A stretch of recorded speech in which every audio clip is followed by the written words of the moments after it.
Hello everyone, welcome to CA final है। और अभी नेक्स्ट हम करने वाले हैं chapter number 2, fundamentals of arbitration. ये चैप्टर बेसिकली इंडिया में जो भी डोमेस्टिक आर्बिट्रेशंस कंडक्ट हो रहे हैं उस पर एप्लीकेबल होगा। This is the most important chapter of our entire syllabus. ठीक है, बहुत ज़्यादा वेटेज कैरी करता है। अराउंड 50 to 60% क्वेश्चन इसी पर्टिकुलर चैप्टर में से आते हैं, कम से कम। ठीक है, next will study fundamentals of arbitration. जितने भी इंडिया में डोमेस्टिक आर्बिट्रेशन प्रोसीडिंग्स होंगी उसमें आर्बिट्रेशन का ये वाला जो पार्ट 1 है वो लागू होगा। ठीक है, now date of coming into enforcement is very important. Exam में पूछा गया था 22 अगस्त 1996। उसके बाद से general assembly of United Nations ने रिकमेंड किया था सारे ही नेशंस को कि आप अनसेटल्ड लॉज हैं उसे फॉलो करो, ताकि आर्बिट्रेशन एंड कंसिलिएशन के मैटर्स जो भी हैं सॉल्व करने में दिक्कत ना हो, यूनिफॉर्मिटी रहे। क्योंकि ट्रेड बढ़ रही है, उसकी वजह से डिस्प्यूट्स भी अराइज होने के चांसेस रहते हैं। तो अगर यूनिफॉर्मिटी रहेगी सारे ही कंट्रीज़ के लॉज में एक कॉमन लॉ के रिलेटेड, तो वो जल्दी सॉल्व हो जाएगा। तो हमने भी अनसेटल्ड लॉ को ही फॉलो किया है आर्बिट्रेशन के लिए एज वेल एज कंसिलिएशन के लिए। अभी दो इंपॉर्टेंट केसेस यहाँ पे दिए हुए हैं, Tamil Nadu versus union of India and A Balaji versus government of India and others. Tamil Nadu versus union of India में क्या बोला है, अगर पार्टीज चाहती हैं कि उनका डिस्प्यूट आर्बिट्रेशन, कंसिलिएशन एक्ट या फिर दूसरे एडीआर मैकेनिज्म से हो, जैसे कंसिलिएशन, जुडिशियल सेटलमेंट या मीडिएशन एक्सेट्रा, तो कोर्ट को परमिशन देना पड़ेगा उनको एडीआर मैकेनिज्म यूज़ करके अपना डिस्प्यूट रिजॉल्व करने के लिए। दूसरा लैंडमार्क केस है हमारा कि अगर जो पार्टीज हैं, आर्बिट्रेटर है, वो फॉरेन लॉयर को अपॉइंट करना चाहती है, whether they can appoint or not, absolutely they can appoint foreign lawyers and they are not debarred to be appointed as the arbitrator. This act is divided into 4 parts, part 1, part 2, part 3 and part 4. part 1 में arbitration आएगा, part 2 में enforcement of certain foreign awards, मतलब ये हम next chapter में पढ़ेंगे। And part 3 is conciliation. First 3 parts हमको पढ़ने हैं and fourth part is supplementary provisions. This is not in our syllabus. Arbitration के कुछ जनरल प्रोविजन ये हमने चैप्टर नंबर 1 में डिस्कस कर लिया था। वन और मोर न्यूट्रल पर्सन्स होते हैं आर्बिट्रेटर्स, उनका डिसीजन फाइनल एंड बाइंडिंग होता है। पार्टीज को फ्लेक्सिबिलिटी होता है कौन सा प्रोसीजर अडॉप्ट करना है, सिलेक्ट कर सकते हैं अपने डिसीजन मेकर्स यानी आर्बिट्रेटर को अपॉइंट कर सकते हैं। Existence of privacy and confidentiality renders final and binding decision. Now process of arbitration first chapter में भी किया था, यहाँ एक बार और रिवाइज कर लेते हैं। एक पार्टी एक्स है, पार्टी वाई है, दोनों के बीच में डिस्प्यूट अराइज हो गया या फिर डिस्प्यूट अभी अराइज नहीं हुआ, वो ऐसा फ्यूचर कुछ डिस्प्यूट अराइज होगा, उसके लिए वो अपना मैटर आर्बिट्रेशन में ले जाना चाहते हैं। सो डिस्प्यूट अराइज हो गया, दे अपॉइंटेड आर्बिट्रेटर, उसको हम बोलेंगे arbitral tribunal. It can be one person और panel of persons which are called as arbitrators or panel of arbitrators and they are known as arbitral tribunal. Adjudication होगा, जो cases होंगे उसका सुनवाई होगा और आर्बिट्रल अवार्ड दिया जाएगा। It would B final and binding on both the parties और उसको चैलेंज बहुत ही कम ग्राउंड्स पे किया जा सकता है। Basic features of arbitration, arbitration agreement होना चाहिए पार्टीज के बीच में। ये एग्रीमेंट रिटन राइटिंग में होना चाहिए और उसमें क्लियरली लिखा होना चाहिए that at the event of a dispute between them they would not go to the court, instead they will proceed to arbitrate their dispute. This agreement takes form of binding contract. और arbitration agreement दो तरीके से हो सकता है, एक arbitration contract अलग से बनाया गया है या फिर दूसरा एक प्रिंसिपल कॉन्ट्रैक्ट है और उसी में एक क्लॉज लिख दिया गया है कि at the event of dispute instead of going to the court we will further proceed to move our dispute to the arbitration, ऐसा लिखा हुआ होना चाहिए। ठीक है, ये जो क्लॉज है it is independent of the main clause. यहाँ पे जो हमने इनकॉर्पोरेट किया क्लॉज को, it is independent of the main clause. भले ही मेन प्रिंसिपल कॉन्ट्रैक्ट है वो अगर ब्रीच हो जाता है, बट हमारा आर्बिट्रेशन क्लॉज ब्रीच नहीं होगा। It is a separate agreement, it is a separate contract it itself because of principle of separability. Next is arbitrator. Arbitrator को हम बोलते हैं आर्बिट्रल ट्रिब्यूनल, वो जज की तरह होता है, डिस्प्यूट डिसाइड करेगा पार्टीज के बीच में। और आर्बिट्रेटर को न्यूट्रल इम्पार्शियल पर्सन होना चाहिए। इवन वन आर्बिट्रेटर को भी हम लोग आर्बिट्रल ट्रिब्यूनल कहेंगे, ठीक है। Now seat of arbitration. Seat of arbitration is very important. क्यों इंपॉर्टेंट है? इट डिसाइड्स कि कहाँ के लॉज एप्लीकेबल होंगे जब आर्बिट्रेशन कंडक्ट हो रहा होगा तब, या फिर अगर कोई सपोर्टिव मेजर्स लेने हैं, कोर्ट का इंटरवेंशन जरूरी है, या फिर इंटरिम अवार्ड हम लोगों को देना है। इंटरिम अवार्ड कोर्ट भी दे सकते हैं as well as arbitral tribunal भी दे सकती है, उसके अलग अलग केसेस है, ठीक है, सर्कमस्टेंसेस आते हैं। तो ऐसे केस में कहाँ पे जा करके अलाउ होगा? Now autonomy of the parties. सबसे पहले सीट ऑफ आर्बिट्रेशन का हम एक एग्जांपल ले लेते हैं।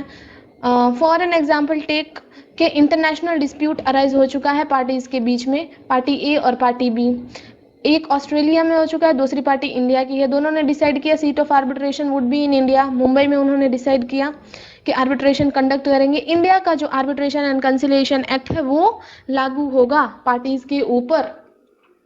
और दूसरे अगर कोई मेजर्स लेने हैं, सपोर्टिव मेजर्स या इंटरिम मेजर्स, वही लेंगे, ठीक है। Next, autonomy of the parties in respect of procedure of arbitration. बहुत ज़्यादा ऑटोनॉमी है। They can decide what kind of hearing would be, whether it would be oral or written. Number of arbitrators decide कर सकते हैं। Method of appointing the arbitrator in place. Method of appointing of arbitrator में क्या आता है? या तो parties खुद अपॉइंट करेंगी एक आर्बिट्रेटर को, ठीक है। दूसरा मेथड क्या हो सकता है? पार्टी ए बी एक एक आर्बिट्रेटर अपॉइंट करेगी, और जो आर्बिट्रेटर पार्टी ए बी ने एक एक अपॉइंट किए अपने अपने, वो मिलके एक तीसरा आर्बिट्रेटर अपॉइंट करेगा, ठीक है। फिर प्लेस ऑफ हियरिंग्स कहाँ पे रखना है, language of hearing, whether English, Hindi, कौन सा लैंग्वेज रखना है। It also gives the party choice of applicable way. बहुत ज़्यादा इंपॉर्टेंट है, स्पेशली इन केस ऑफ अगर इंटरनेशनल कमर्शियल आर्बिट्रेशन हो रहे हैं, क्योंकि अलग अलग कंट्रीज में अलग अलग लॉज भी रहते हैं। और अगर दो पार्टीज के बीच में डिस्प्यूट अराइज हो गया, कंट्री ए में भी आर्बिट्रेशन एंड कंसिलिएशन से रिलेटेड कुछ रूल्स होंगे, लॉज होंगे, कंट्री बी में भी होंगे, और कौन से मेजर्स लेने हैं वो भी उनको फॉलो करना है, वो किस कंट्री का फॉलो करना है डिसाइड कर लेंगे। क्योंकि एक ही साथ में दो कंट्रीज के लॉज को एक ही केस में एप्लीकेबल करना पॉसिबल नहीं होता, it would be difficult and not viable. Further उन लोगों को चॉइस होता है कि Indian evidence act, code of civil procedure, उनके आर्बिट्रेशन एंड प्रोसीडिंग्स चल रही होती है, वो पार्टीज के ऊपर एप्लीकेबल नहीं होती है। They are not bound by Indian evidence act and code of civil procedures. उनके पास, पार्टीज के पास ऑप्शन होता है कि उन्हें अपने ऊपर लागू करवाना है या नहीं करवाना है, या सिर्फ कुछ सेक्शंस को फॉलो करना है, या बिल्कुल एक भी सेक्शंस फॉलो नहीं करना है। Finality of outcome. यूजुअली कोई भी अपील नहीं होता है against the arbitral award.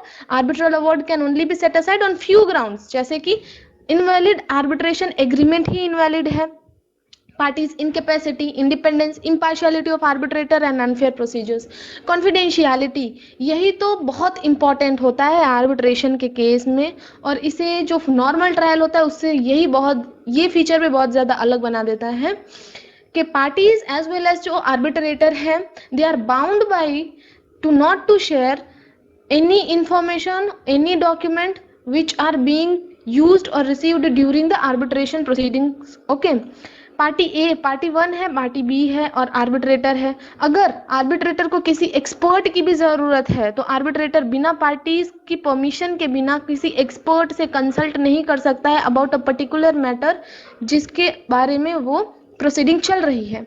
Arbitral award, जो डिसीजन होगा आर्बिट्रेटर का, उसे हम बोलते हैं arbitral award in entire chapter.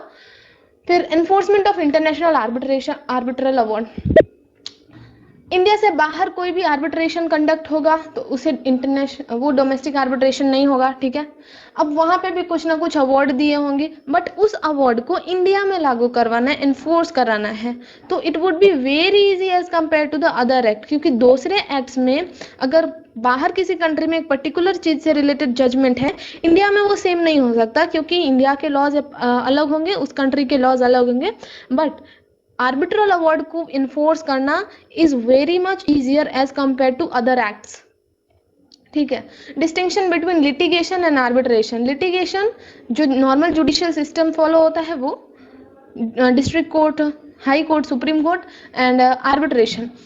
अभी प्लेस लिटिगेशन कोर्ट में होगा, place would be choose by the parties decide करेंगे कौन से प्लेस पे करना है। अपॉइंटमेंट जजेस को कोर्ट असाइन करता है, और यहाँ आर्बिट्रेटर कंपनीज ने पार्टीज खुद ब खुद चूज कर सकती हैं। उनका कोई स्पेसिफिक एक्सपर्टीज चाहिए होगा कि आर्बिट्रेटर का ज़रूरत है तो उसके हिसाब से चूज़ करेंगी।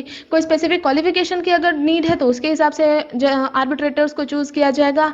अगर कोई इंडस्ट्री स्पेसिफिक डिस्प्यूट है जो कि कोई एक्सपर्ट ही कर सकता है तो उस हिसाब से आर्बिट्रेटर्स को पार्टीज चूज़ कर सकती हैं। प्रोसीजर फिक्स्ड होता है, बहुत ज़्यादा फिक्स्ड होता है और डिटरमाइन होता है by the rules of the court, और कोड ऑफ सिविल प्रोसीजर के रूल्स फॉलो करने पड़ते हैं, ठीक है। और एज वेल एज जो रूल्स पर्टिकुलर कोर्ट को अप्लाई हो रहे हैं उसको भी फॉलो करने होते हैं। But in case of arbitration parties को फ्लेक्सिबिलिटी होती है कि कौन से प्रोसीजर्स वो फॉलो करना चाहेंगे, कौन से रूल्स उनके पास एप्लीकेबल होंगे। बट इंस्टीट्यूशनल प्रोसीजर्स में आर्बिट्रल इंस्टीट्यूशन के जो रूल्स होंगे वो फॉलो किए जाएंगे, ठीक है। आगे हम पढ़ेंगे कि इंस्टीट्यूशनल आर्बिट्रेशन क्या होता है। Confidentiality, open to public mostly रहती है लिटिगेशन, और ये इंपॉर्टेंट कैरेक्टरिस्टिक है, बाउंड होते हैं कि कॉन्फिडेंशियल रखना है जो भी मैटर्स यहाँ पे आ रहे हैं। Grounds of appeal, numerous appeal हो सकता है। डिस्ट्रिक्ट कोर्ट से आप हाई कोर्ट में अपील कर सकते हो, हाई कोर्ट से सुप्रीम कोर्ट में अपील कर सकते हो, बहुत लंबा प्रोसीजर चलेगा। आर्बिट्रल अवार्ड को बहुत लिमिटेड ग्राउंड्स पे अपील किया जा सकते हैं जो अगेंस्ट पब्लिक पॉलिसी हो, या फिर एग्रीमेंट ही हम लोगों का खराब बना, इनवैलिड एग्रीमेंट ही है, या फिर पार्टीज को अपने आप को पेश करने का मौका नहीं मिला है, ठीक है। Authorities under the act, 3 kinds of authorities है। Very important from exam point of view, बहुत ही ज़्यादा इंपॉर्टेंट है एग्जाम पॉइंट ऑफ व्यू से। Judicial authority, court and high court and supreme court. So सबसे पहले हम पढ़ लेते हैं, इसको मैं मार्क कर देती हूँ सो दैट नेक्स्ट वीडियो जो बनेगा उस पर काम आ जाएगा exam. Next 3 kinds of authorities है, इस चैप्टर में बात की हुई है। Judicial authority, court, high court and supreme court. सबसे पहले हम पीछे से स्टार्ट करते हैं, high court and supreme court. Arbitrators parties decide करती हैं यूजुअली, ठीक है। मोस्टली पार्टीज डिसाइड करती हैं उनका आर्बिट्रेटर कौन होगा। But in case parties are unable to decide कि उनका आर्बिट्रेटर कौन होगा, they can go to high court और सुप्रीम कोर्ट रिस्पेक्टिवली। दूसरा, अगर जो आर्बिट्रेटर है, एक पार्टीज हैं, पार्टी ए है, पार्टी बी है। पार्टी ए ने अपना आर्बिट्रेटर अपॉइंट कर दिया, पार्टी बी ने अपना आर्बिट्रेटर अपॉइंट किया, और इनके अपने अपने आर्बिट्रेटर्स को एक तीसरा आर्बिट्रेटर अपॉइंट करना था, and those arbitrators are unable to appoint the arbitrator. In that case also यही प्रोविजन लागू होगा। हाई कोर्ट के केस में, हाई कोर्ट कहाँ आएगा, अभी जितने भी डोमेस्टिक आर्बिट्रेशन के केसेस होंगे सारा कुछ कौन संभालेगा, हाई कोर्ट। और जितने भी इंटरनेशनल केसेस होंगे आर्बिट्रेशन के, उनके आर्बिट्रेटर्स को अपॉइंट करेगा supreme court. Very important, exam में पूछा जाता है। Next, court. पूरे एंटायर चैप्टर में जहां पर भी इंटरनेशनल कमर्शियल आर्बिट्रेशंस के लिए कोर्ट का वर्ड यूज किया गया है, that would B high court. And others यानी कि डोमेस्टिक आर्बिट्रेशंस के केस में अगर कोई भी कोर्ट यूज किया गया वर्ड तो क्या होगा, हाई कोर्ट होगा या फिर रेलेवेंट डिस्ट्रिक्ट कोर्ट होगा जो ओरिजिनल जुरिसडिक्शन होगा। इसका मतलब क्या है, ये डिसाइड होगा सीट ऑफ आर्बिट्रेशन से। For example, seat of arbitration was Bombay, Mumbai decided by the parties. अभी कोई डिस्प्यूट होता है पार्टीज के बीच में फर्दर, या कोई इंटरिम मेजर्स लेने हैं, तो ऐसे केस में they can go to district court of Mumbai. और फर्दर हाई कोर्ट कहाँ का आएगा, महाराष्ट्र का हाई कोर्ट इन लोगों को फॉलो करना होगा। Judicial authority, this is also asked in exam. Judicial authority में it is a wider term than court, ठीक है। इट इंक्लूड्स कोर्ट, कोर्ट भी आ जाएगा, जितने भी स्पेशल ट्रिब्यूनल है, इनकम टैक्स ट्रिब्यूनल हो गया, कंज्यूमर ट्रिब्यूनल्स हो गया, एज वेल एज हमारा आर्बिट्रल ट्रिब्यूनल भी इंक्लूड करेगा judicial authority. It is a very wider term, it also includes court, but court does not includes judicial authority. देखिए यहाँ पे लिखा हुआ है that every court would be a judicial authority but every judicial authority need not be a court. Okay, now let's move to definition part. Definition part में सबसे ज़्यादा important है हमारा आर्बिट्रेशन एग्रीमेंट का definition. It was asked in my exam. वो exam में पूरा आपको डेफिनेशन 4 बार कॉपी करके पेस्ट करके दे देंगे and then they will ask कि which one is the correct definition as per the arbitration and conciliation act. Words को रिप्लेस कर देंगे वो लोग, ठीक है। इसे हमें ध्यान से पढ़ना है। Arbitration agreement means agreement by the parties to submit arbitration all or certain dispute. In words के साथ वो खेल सकते हैं, ठीक है। विच have arisen or which may arise between the parties in respect of a defined legal relationship whether contractual or not. यहाँ पे एग्जाम्पल दिया जाता है लीगल रिलेशनशिप, पूरा सेम ऐसा ही लिखा रहेगा, फिर यहाँ लीगल रिलेशनशिप के बदले वो लोग लिख देंगे कमर्शियल रिलेशनशिप। एग्जाम में ऐसा आएगा, तो हमें ये ध्यान रखना है। Next is arbitral award includes interim award. Now अभी आपको मैं बताती हूँ कि इंटरिम अवार्ड क्या है, so that we can understand easily. सबसे पहले पार्टीज का 4 मैटर था जो डिस्कस करना था। Matter A B C D. Parties went to arbitral tribunal, उन्होंने आर्बिट्रेशन शुरू किया और उसमें से जो उनका ए एंड बी मैटर था बहुत ज़्यादा इंपॉर्टेंट था। अगर ये अभी के अभी नहीं किया गया तो कुछ बहुत बड़ा हो जाएगा, ठीक है। कोई बड़ी डील मिस हो जाएगी, कुछ भी हो सकता है, या बहुत बड़ा लॉस इनकर करना है पार्टीज को, वो डिस्प्यूट अभी के अभी सॉल्व करना है, वो बहुत ज़्यादा वेट नहीं कर सकते। तो आर्बिट्रल ट्रिब्यूनल इस पे जल्दी से जल्दी अपने केस को सॉल्व करेगा। सी और डी बाद में कंटिन्यू भी हो सकते हैं, इसे बोला जाता है इंटरिम मेजर्स। यानी कि अभी सारे ही डिस्प्यूट सॉल्व नहीं हुए हैं, कुछ ही डिस्प्यूट सॉल्व हुए हैं, तो उसे बोला जाएगा इंटरिम मेजर्स। अभी आर्बिट्रल ट्रिब्यूनल में कौन कौन आएगा? आर्बिट्रल ट्रिब्यूनल में सोल आर्बिट्रेटर भी आएगा as well as panel of arbitrators भी आएंगे।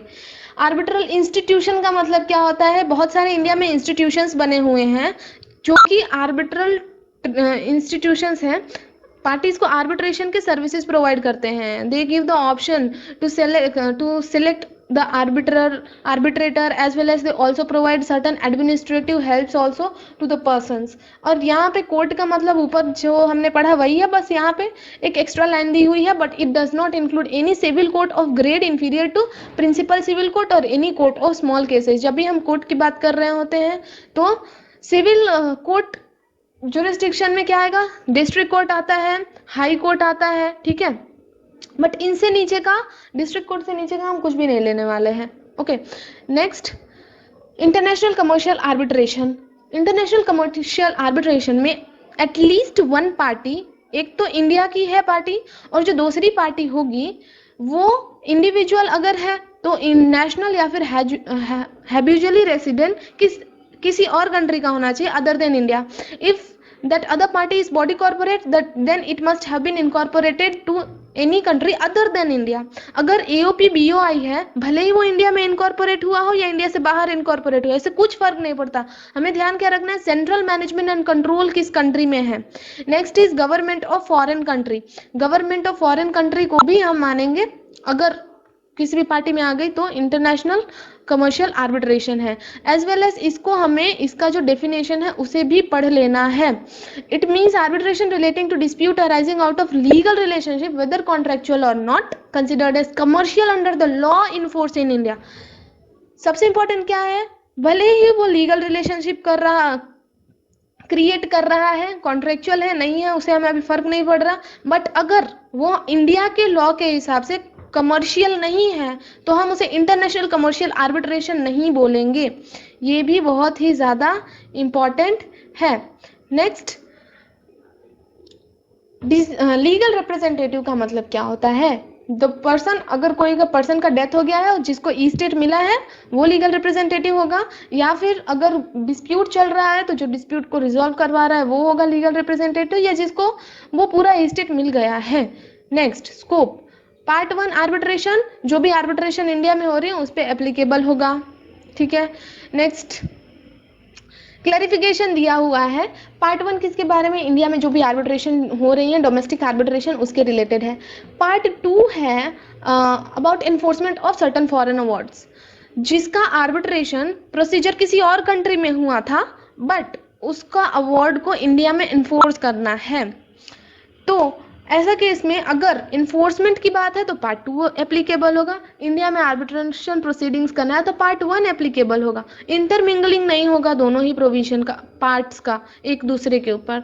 ओके नेक्स्ट, हाँ, रिसीट ऑफ रिटर्न कम्युनिकेशन। एक बार हमारा आर्बिट्रेशन अगर शुरू करना है हम लोगों को, ये इंडिया में, ये जो रिसीट ऑफ रिटर्न कम्युनिकेशन है इंडिया में हो रहा है या बाहर हो रहा है, ये प्रोसीजर तो आएगा ही। Written communication unless otherwise agreed by the parties. कैसे होगा? आपको आर्बिट्रेशन शुरू करना है तो सबसे पहले आपको रिटर्न कम्युनिकेशन करना पड़ेगा अपोजिट पार्टी को। रिटर्न कम्युनिकेशन डिलीवर हो जाएगा तब से आर्बिट्रेशन प्रोसीडिंग्स चालू हो जाएंगे। Now it is delivered to the SSC, ठीक है। Return communication is deemed to have been received, कब से? It has been delivered to the SSC, personally जाके दिया है या उसके प्लेस ऑफ बिजनेस पे दे दिया है, हैबिचुअल रेसिडेंट और मेलिंग एड्रेस पे दे दिया गया है।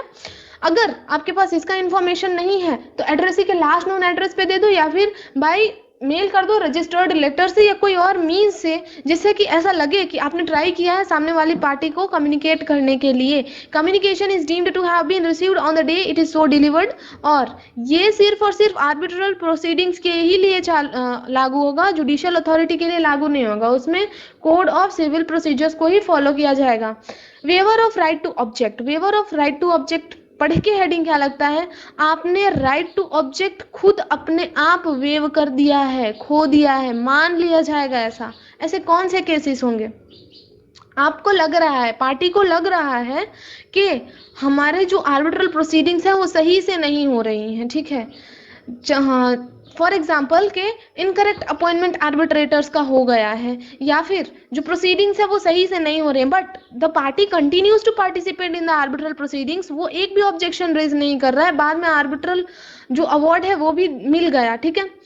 तो बाद में अगर आप कोर्ट में जाके कोई ऑब्जेक्शन रेज कर रहे हो कि नहीं ये तो पूरा आर्बिट्रल प्रोसीडिंग ही गलत तरीके से हुआ था, तो ये नहीं माना जाएगा। अगर आपको पहले से ही पता था कि आर्बिट्रल प्रोसीडिंग से गलत तरीके से हो रहा है तो आपको ऑब्जेक्ट करना चाहिए था, आपने ऑब्जेक्ट नहीं किया तो आपको मान लिया जाएगा आपने अपने राइट टू ऑब्जेक्ट को वेव कर दिया है। ओके, इसीलिए आर्बिट्रल प्रोसीडिंग में प्रॉम्प्टली एड्रेस करो अगर कोई भी कंसर्न है आपको। अगर लेट हो गया, खत्म हो गया तो नहीं होगा। क्यों? इसका सिग्निफिकेंस है ताकि एफिशिएंसी और स्पीड मेंटेन करके रखा जाए। फर्दर को अगर किसी पार्टीज को डिले करवाना है, फॉर एग्जाम्पल जो मूव है आर्बिट्रल प्रोसीडिंग्स को, अगर आपको ग्राउंड्स है एक चैलेंज करना है कोर्ट में, तो एक ग्राउंड ये हो सकता है कि आर्बिट्रल प्रोसीडिंग्स गलत तरीके से कंडक्ट हुई हैं या फिर जो अपॉइंटमेंट है आर्बिट्रेटर का वो ही गलत तरीके से हुआ है। फॉर एग्जाम्पल ले लो कि आर्बिट्रल प्रोसीडिंग्स लिखा गया था, डिसाइड किया गया था, it would be conducted in oral through written communication only, but it was conducted by orally throughout the proceedings। आपको पता है कि written communication करना चाहिए था, you are not intervening throughout the proceedings and then at the end जब arbitral award आपके against आ गया या कुछ भी हो गया, आप जा रहे हो कोर्ट में और बोल रहे हो कि arbitral proceedings invalid है क्योंकि oral proceedings conduct की गई हैं throughout the arbitration procedures, तो इससे ये इनवैलिड नहीं हो जाएगा। आपको पता था, आपने खुद भी पार्टिसिपेट किया, इसलिए पहले ही आपको आपका आवाज उठा देना चाहिए था, आपके कंसर्न्स पहले एड्रेस कर देने चाहिए थे। ओके, इसीलिए वेवर हो जाएगा आपके राइट का। Extent of judicial intervention. Judicial intervention का मतलब district court, high court, supreme court, जब भी आर्बिट्रल प्रोसीडिंग्स चल रही होंगी तो कोई भी दूसरी जुडिशियल इंटरवेंशन नहीं होगा एक्सेप्ट इस एक्ट में जहां पे प्रोवाइडेड है कि आप जुडिशियल इंटरवेंशन कर सकते हो, या फिर अगर पब्लिक पॉलिसी का कोई मैटर नहीं आ जाता, वरना कोई भी जुडिशियल इंटरवेंशन पॉसिबल नहीं है। कोर्ट का रोल बहुत लिमिटेड होता है आर्बिट्रल प्रोसीडिंग में, आर्बिट्रल ट्रिब्यूनल और पार्टीज के बीच का ही मैटर रहता है, ठीक है।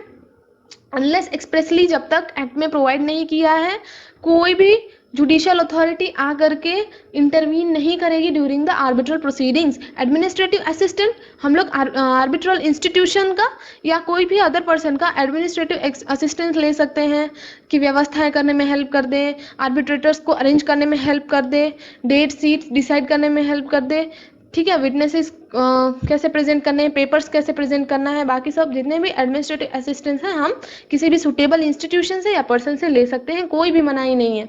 Arbitration agreement is the heart of arbitration, ठीक है।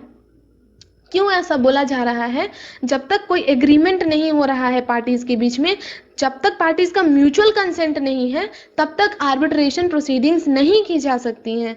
अब मैंने बोला कि म्यूचुअल कंसेंट भी होना चाहिए पार्टीज का, तो कैसे म्यूचुअल कंसेंट होना चाहिए पार्टीज का?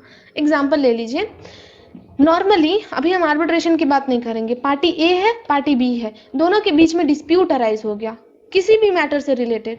पार्टी ए है, वो कोर्ट में जाना चाहता है, और पार्टी बी है, वो बोलता है नहीं मुझे कोर्ट में नहीं जाना है इस मैटर को रिलेटेड। पार्टी ए ने कहा कि आप मुझे ये गुड्स है सप्लाई कर दो, या जो भी है जिस भी मैटर से रिलेटेड डिस्प्यूट है आप उसमें आपकी जो ड्यूटी है वो कर लो, अदरवाइज मैं कोर्ट में जा रहा हूँ और मैं आपके अगेंस्ट केस कर दूंगा। बी बोल रहा है नहीं नहीं आप केस मत करो, बट बी ने काम भी नहीं किया, तो ए बी का भले ही कंसेंट नहीं था कोर्ट में जाने का, जा करके कोर्ट में उसके अगेंस्ट केस फाइल कर सकता है। बट आर्बिट्रेशन के केस में ऐसा नहीं है। Party A as well as party B दोनों का अगर म्यूचुअल कंसेंट है कि हमें हमारे डिस्प्यूट को सॉल्व करना है आर्बिट्रेशन में जा करके, आर्बिट्रल ट्रिब्यूनल फॉर्म करके, आर्बिट्रल प्रोसीडिंग्स के थ्रू, तब भी ही सिर्फ आर्बिट्रेशन प्रोसीजर आगे बढ़ेगा और आर्बिट्रेशन तभी किया जा सकता है। नाउ आर्बिट्रेशन एग्रीमेंट दिया हुआ है। Under Indian law every individual has right to approach the court for resolution, but arbitration के केस में ऐसा नहीं होगा, जब म्यूचुअल कंसेंट होगा तभी आएगा, ठीक है। नेक्स्ट, पार्टीज को कंसेंट देना पड़ेगा और रिटन एग्रीमेंट बनाना पड़ेगा। अब रिटन एग्रीमेंट दो तरीके से बन सकता है, या फिर सेपरेट एग्रीमेंट आप बनाओ, या फिर आर्बिट्रेशन क्लॉज को आप रख दो। ये हम पहले भी ये हमने देखा, ठीक है, रिपीट ही हो रहा है। नेक्स्ट हमारा आ जाएगा आर्बिट्रेशन एग्रीमेंट। यहाँ पे इतना जो है ना हमने पहले ही पढ़ लिया था, सिर्फ ये न्यू है। आर्बिट्रेशन एग्रीमेंट राइटिंग में ही होना चाहिए, ठीक है। वो डॉक्यूमेंट अगर आर्बिट्रेशन कॉन्ट्रैक्ट आप अलग से बना रहे हो, या फिर जो आप एग्रीमेंट बना रहे हो, तो ऐसे केस में पार्टी का सिग्नेचर होना जरूरी है। बट अगर फॉर एग्जाम्पल ले लो कि पार्टी ए है और पार्टी बी है, ए ने दोनों के बीच में डिस्प्यूट अराइज हुआ, पार्टी ए ने बी को ईमेल लिख दिया कि I want to solve our dispute relating to this matter through arbitration, और पार्टी बी ने भी वहां पे कंसेंटिंग लेटर दे दिया, तो ऐसे केस में सिग्नेचर जरूरी नहीं होगा। तो इसीलिए व्हाट्सएप कर दिया दोनों ने एक दूसरे को कि नहीं मुझे हमारा जो डिस्प्यूट है वो आर्बिट्रेशन के थ्रू सॉल्व करना है, दोनों पार्टी एग्री हो रही है, तो आर्बिट्रेशन के थ्रू जो भी डिस्प्यूट है वो सॉल्व किया जा सकता है। तो यहाँ पे ये भी एमसीक्यूज में पूछा जाता है, exchange of letter, telex, telegram, other means of communication including communication through electronic means which provide a record for agreement, उसे मान लिया जाएगा कि वो आर्बिट्रेशन एग्रीमेंट है। ओके, अगर नेक्स्ट इज फिफ्थ वन, अगर आपने एग्रीमेंट बनाया और उस एग्रीमेंट में ऐसा लिखा गया है, किसी और एग्रीमेंट का रेफरेंस दिया है और उस एग्रीमेंट में बोला गया है कि आर्बिट्रेशन के थ्रू डिस्प्यूट सॉल्व होंगे, तो उसे फॉलो करना होगा। एग्जाम्पल ले लो, ए है और बी है, दोनों ही कोई एक ट्रेड एसोसिएशन है, उसके मेंबर्स हैं। ओके, एक दूसरे को ए बी को गुड्स सप्लाई करेगा और बी को उसका पेमेंट करना था, और दोनों ने एग्रीमेंट बनाया अपना कि अगर फ्यूचर में कोई भी डिस्प्यूट हमारे बीच अराइज हो रहा है, तो ये जो हमारा ट्रेड का जो भी यूनियन है जिसका, उसके हिसाब से जो उसमें टर्म्स एंड कंडीशंस लिखी हुई हैं, जो डिस्प्यूट किस तरीके से सॉल्व होगा हम उसे फॉलो करेंगे।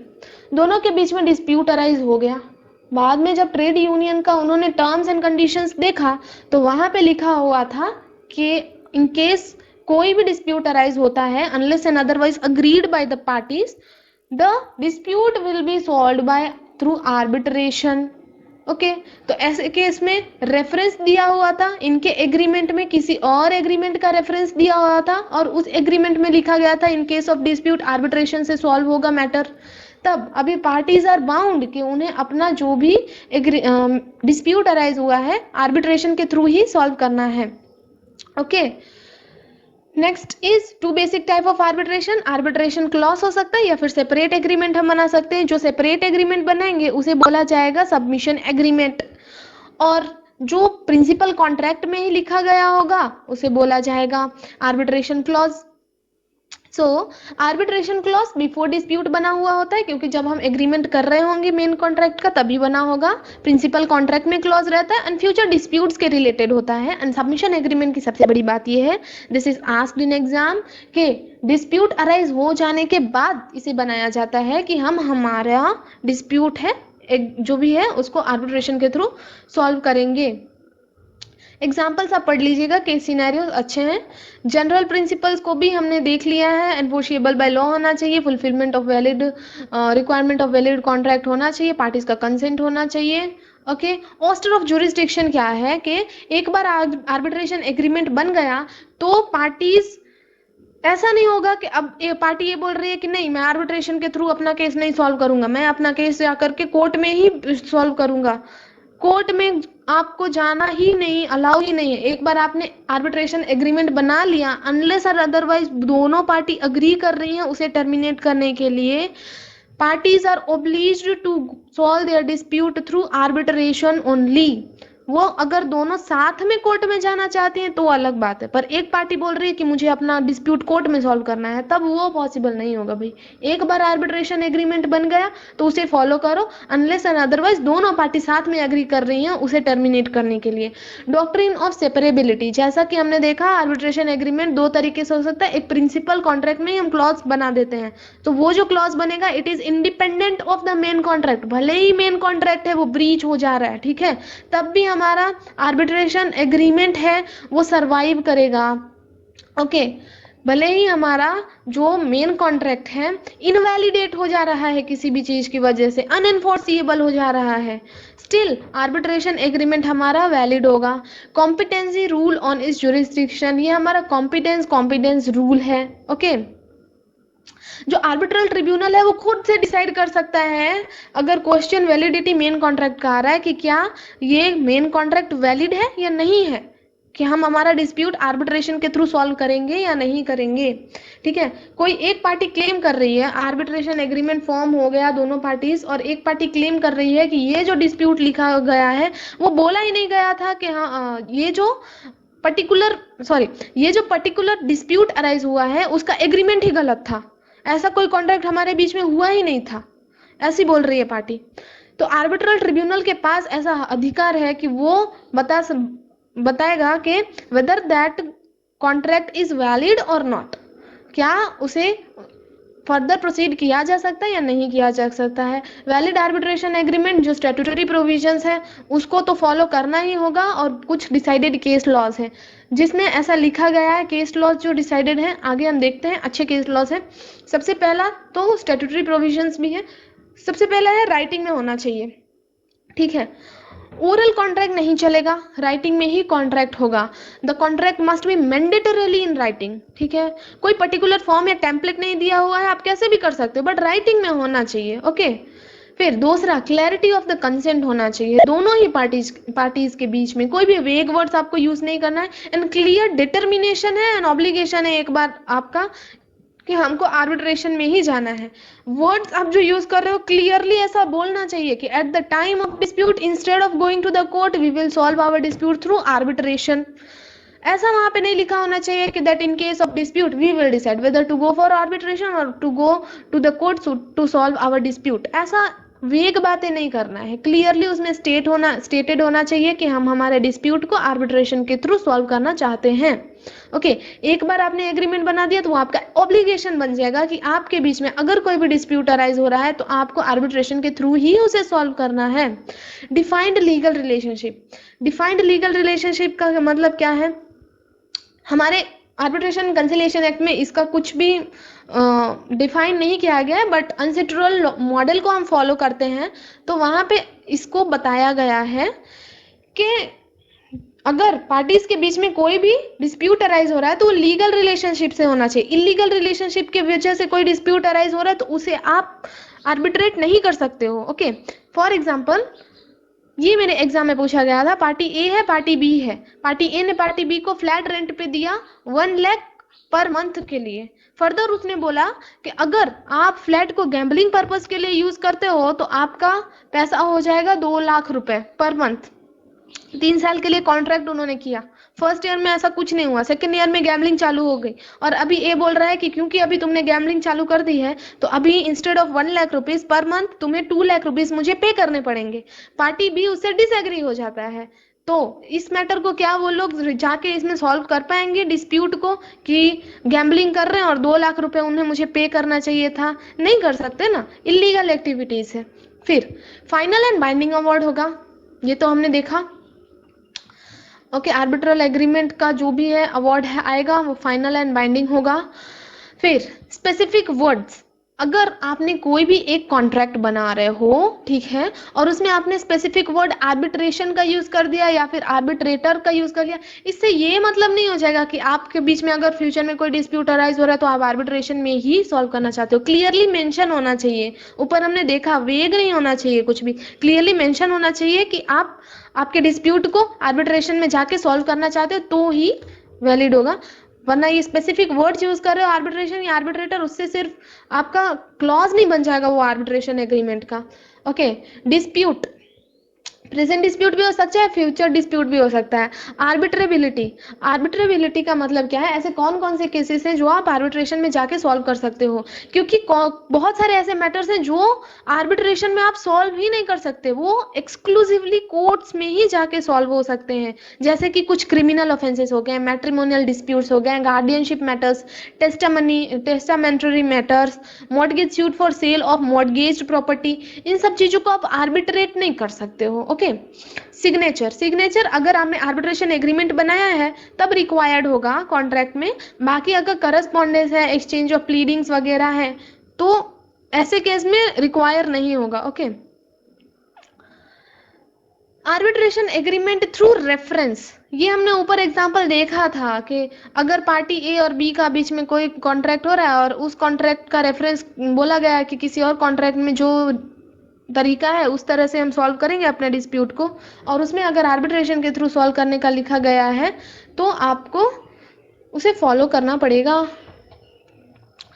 Next, termination of arbitration agreement, कौन कौन से ऐसे केसेस हैं जहां पे हमारे आर्बिट्रेशन एग्रीमेंट टर्मिनेट हो जाएगा? So the first and the foremost thing is mutual consent. Parties, एक बार उन्होंने आर्बिट्रेशन एग्रीमेंट बना दिया, बाद में उनकी इच्छा हो रही कि नहीं हम डिस्प्यूट हो गया जो भी है, उनको अब आर्बिट्रेशन में उनका मैटर सॉल्व नहीं करना है, दोनों साथ में एग्री कर रही हैं, म्यूचुअल कंसेंट है, तब भी टर्मिनेट कर दो भाई।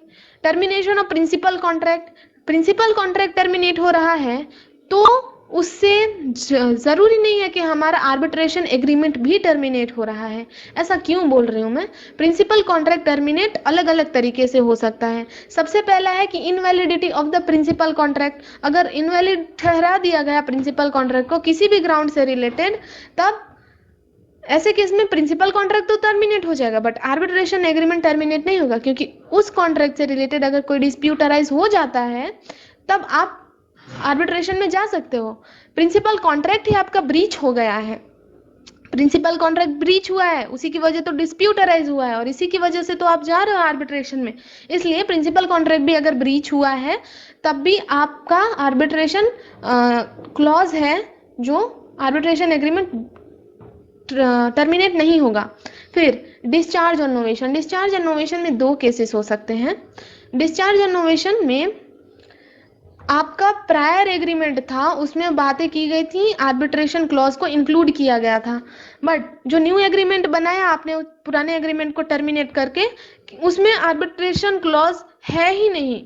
ठीक है, तो क्योंकि पुराना आपने एग्रीमेंट ही क्लोज कर दिया, नया एग्रीमेंट आप लेकर के आए हो और उसमें लिखा ही नहीं है आर्बिट्रेशन में आप जाओगे आपका डिस्प्यूट सॉल्व करने के लिए, तो ऐसे केस में तब भी आपका आर्बिट्रेशन एग्रीमेंट टर्मिनेट हो जाएगा। बट अगर न्यू कॉन्ट्रैक्ट में भी मेंशन कर रहे हो कि आर्बिट्रेशन के थ्रू ही हम हमारे डिस्प्यूट को सॉल्व करेंगे, तब टर्मिनेट नहीं होगा।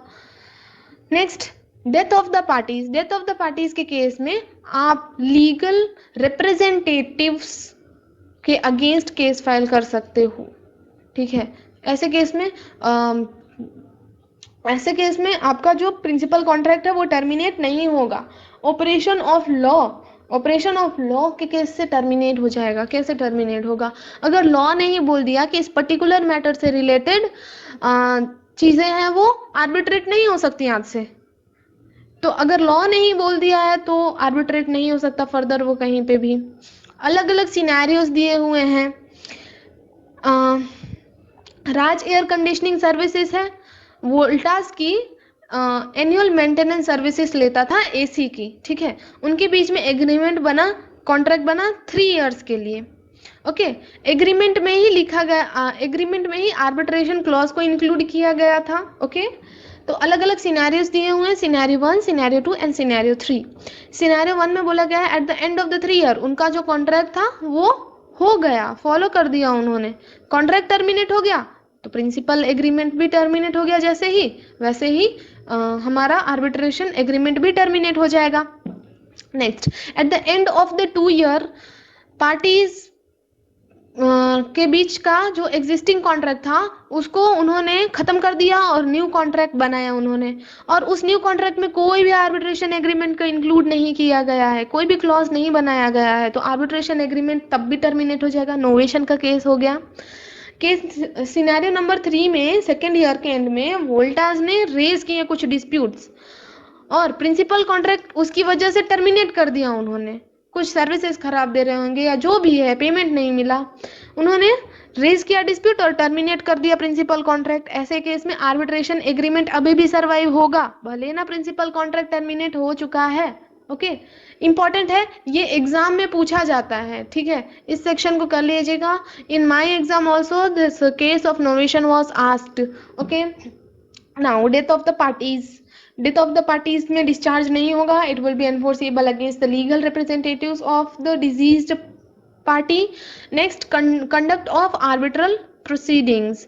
आर्बिट्रल प्रोसीडिंग्स पहले भी इंडिया में होती थी, ओके, प्री इंडिपेंडेंस एरा में भी होता था। जो ऑथोराइज सेटलमेंट ऑफिसर्स थे वो अपना जो डिस्प्यूट होगा आर्बिट्रेशन में रिफर कर दिया करते थे, और तब कोड ऑफ सिविल प्रोसीजर, तब अलग अलग लॉज भी थे, ओके, तब आर्बिट्रेशन एक्ट भी था 1940 का।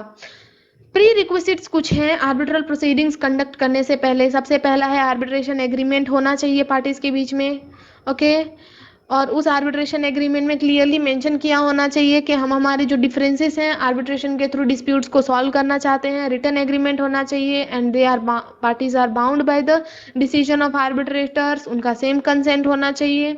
ओके, अभी रमन्ना फ्रेश फ्रूट है, सी पार्टीज के बीच में पहले से ऐसा था नहीं कि अगर इन केस ऑफ डिस्प्यूट, इसमें क्या है केस में, अगर डिस्प्यूट अराइज होगा तो वो आर्बिट्रेशन में जाएंगे, ऐसा कुछ भी एग्रीमेंट नहीं हुआ था, क्लॉज भी नहीं था उनके प्रिंसिपल एग्रीमेंट में।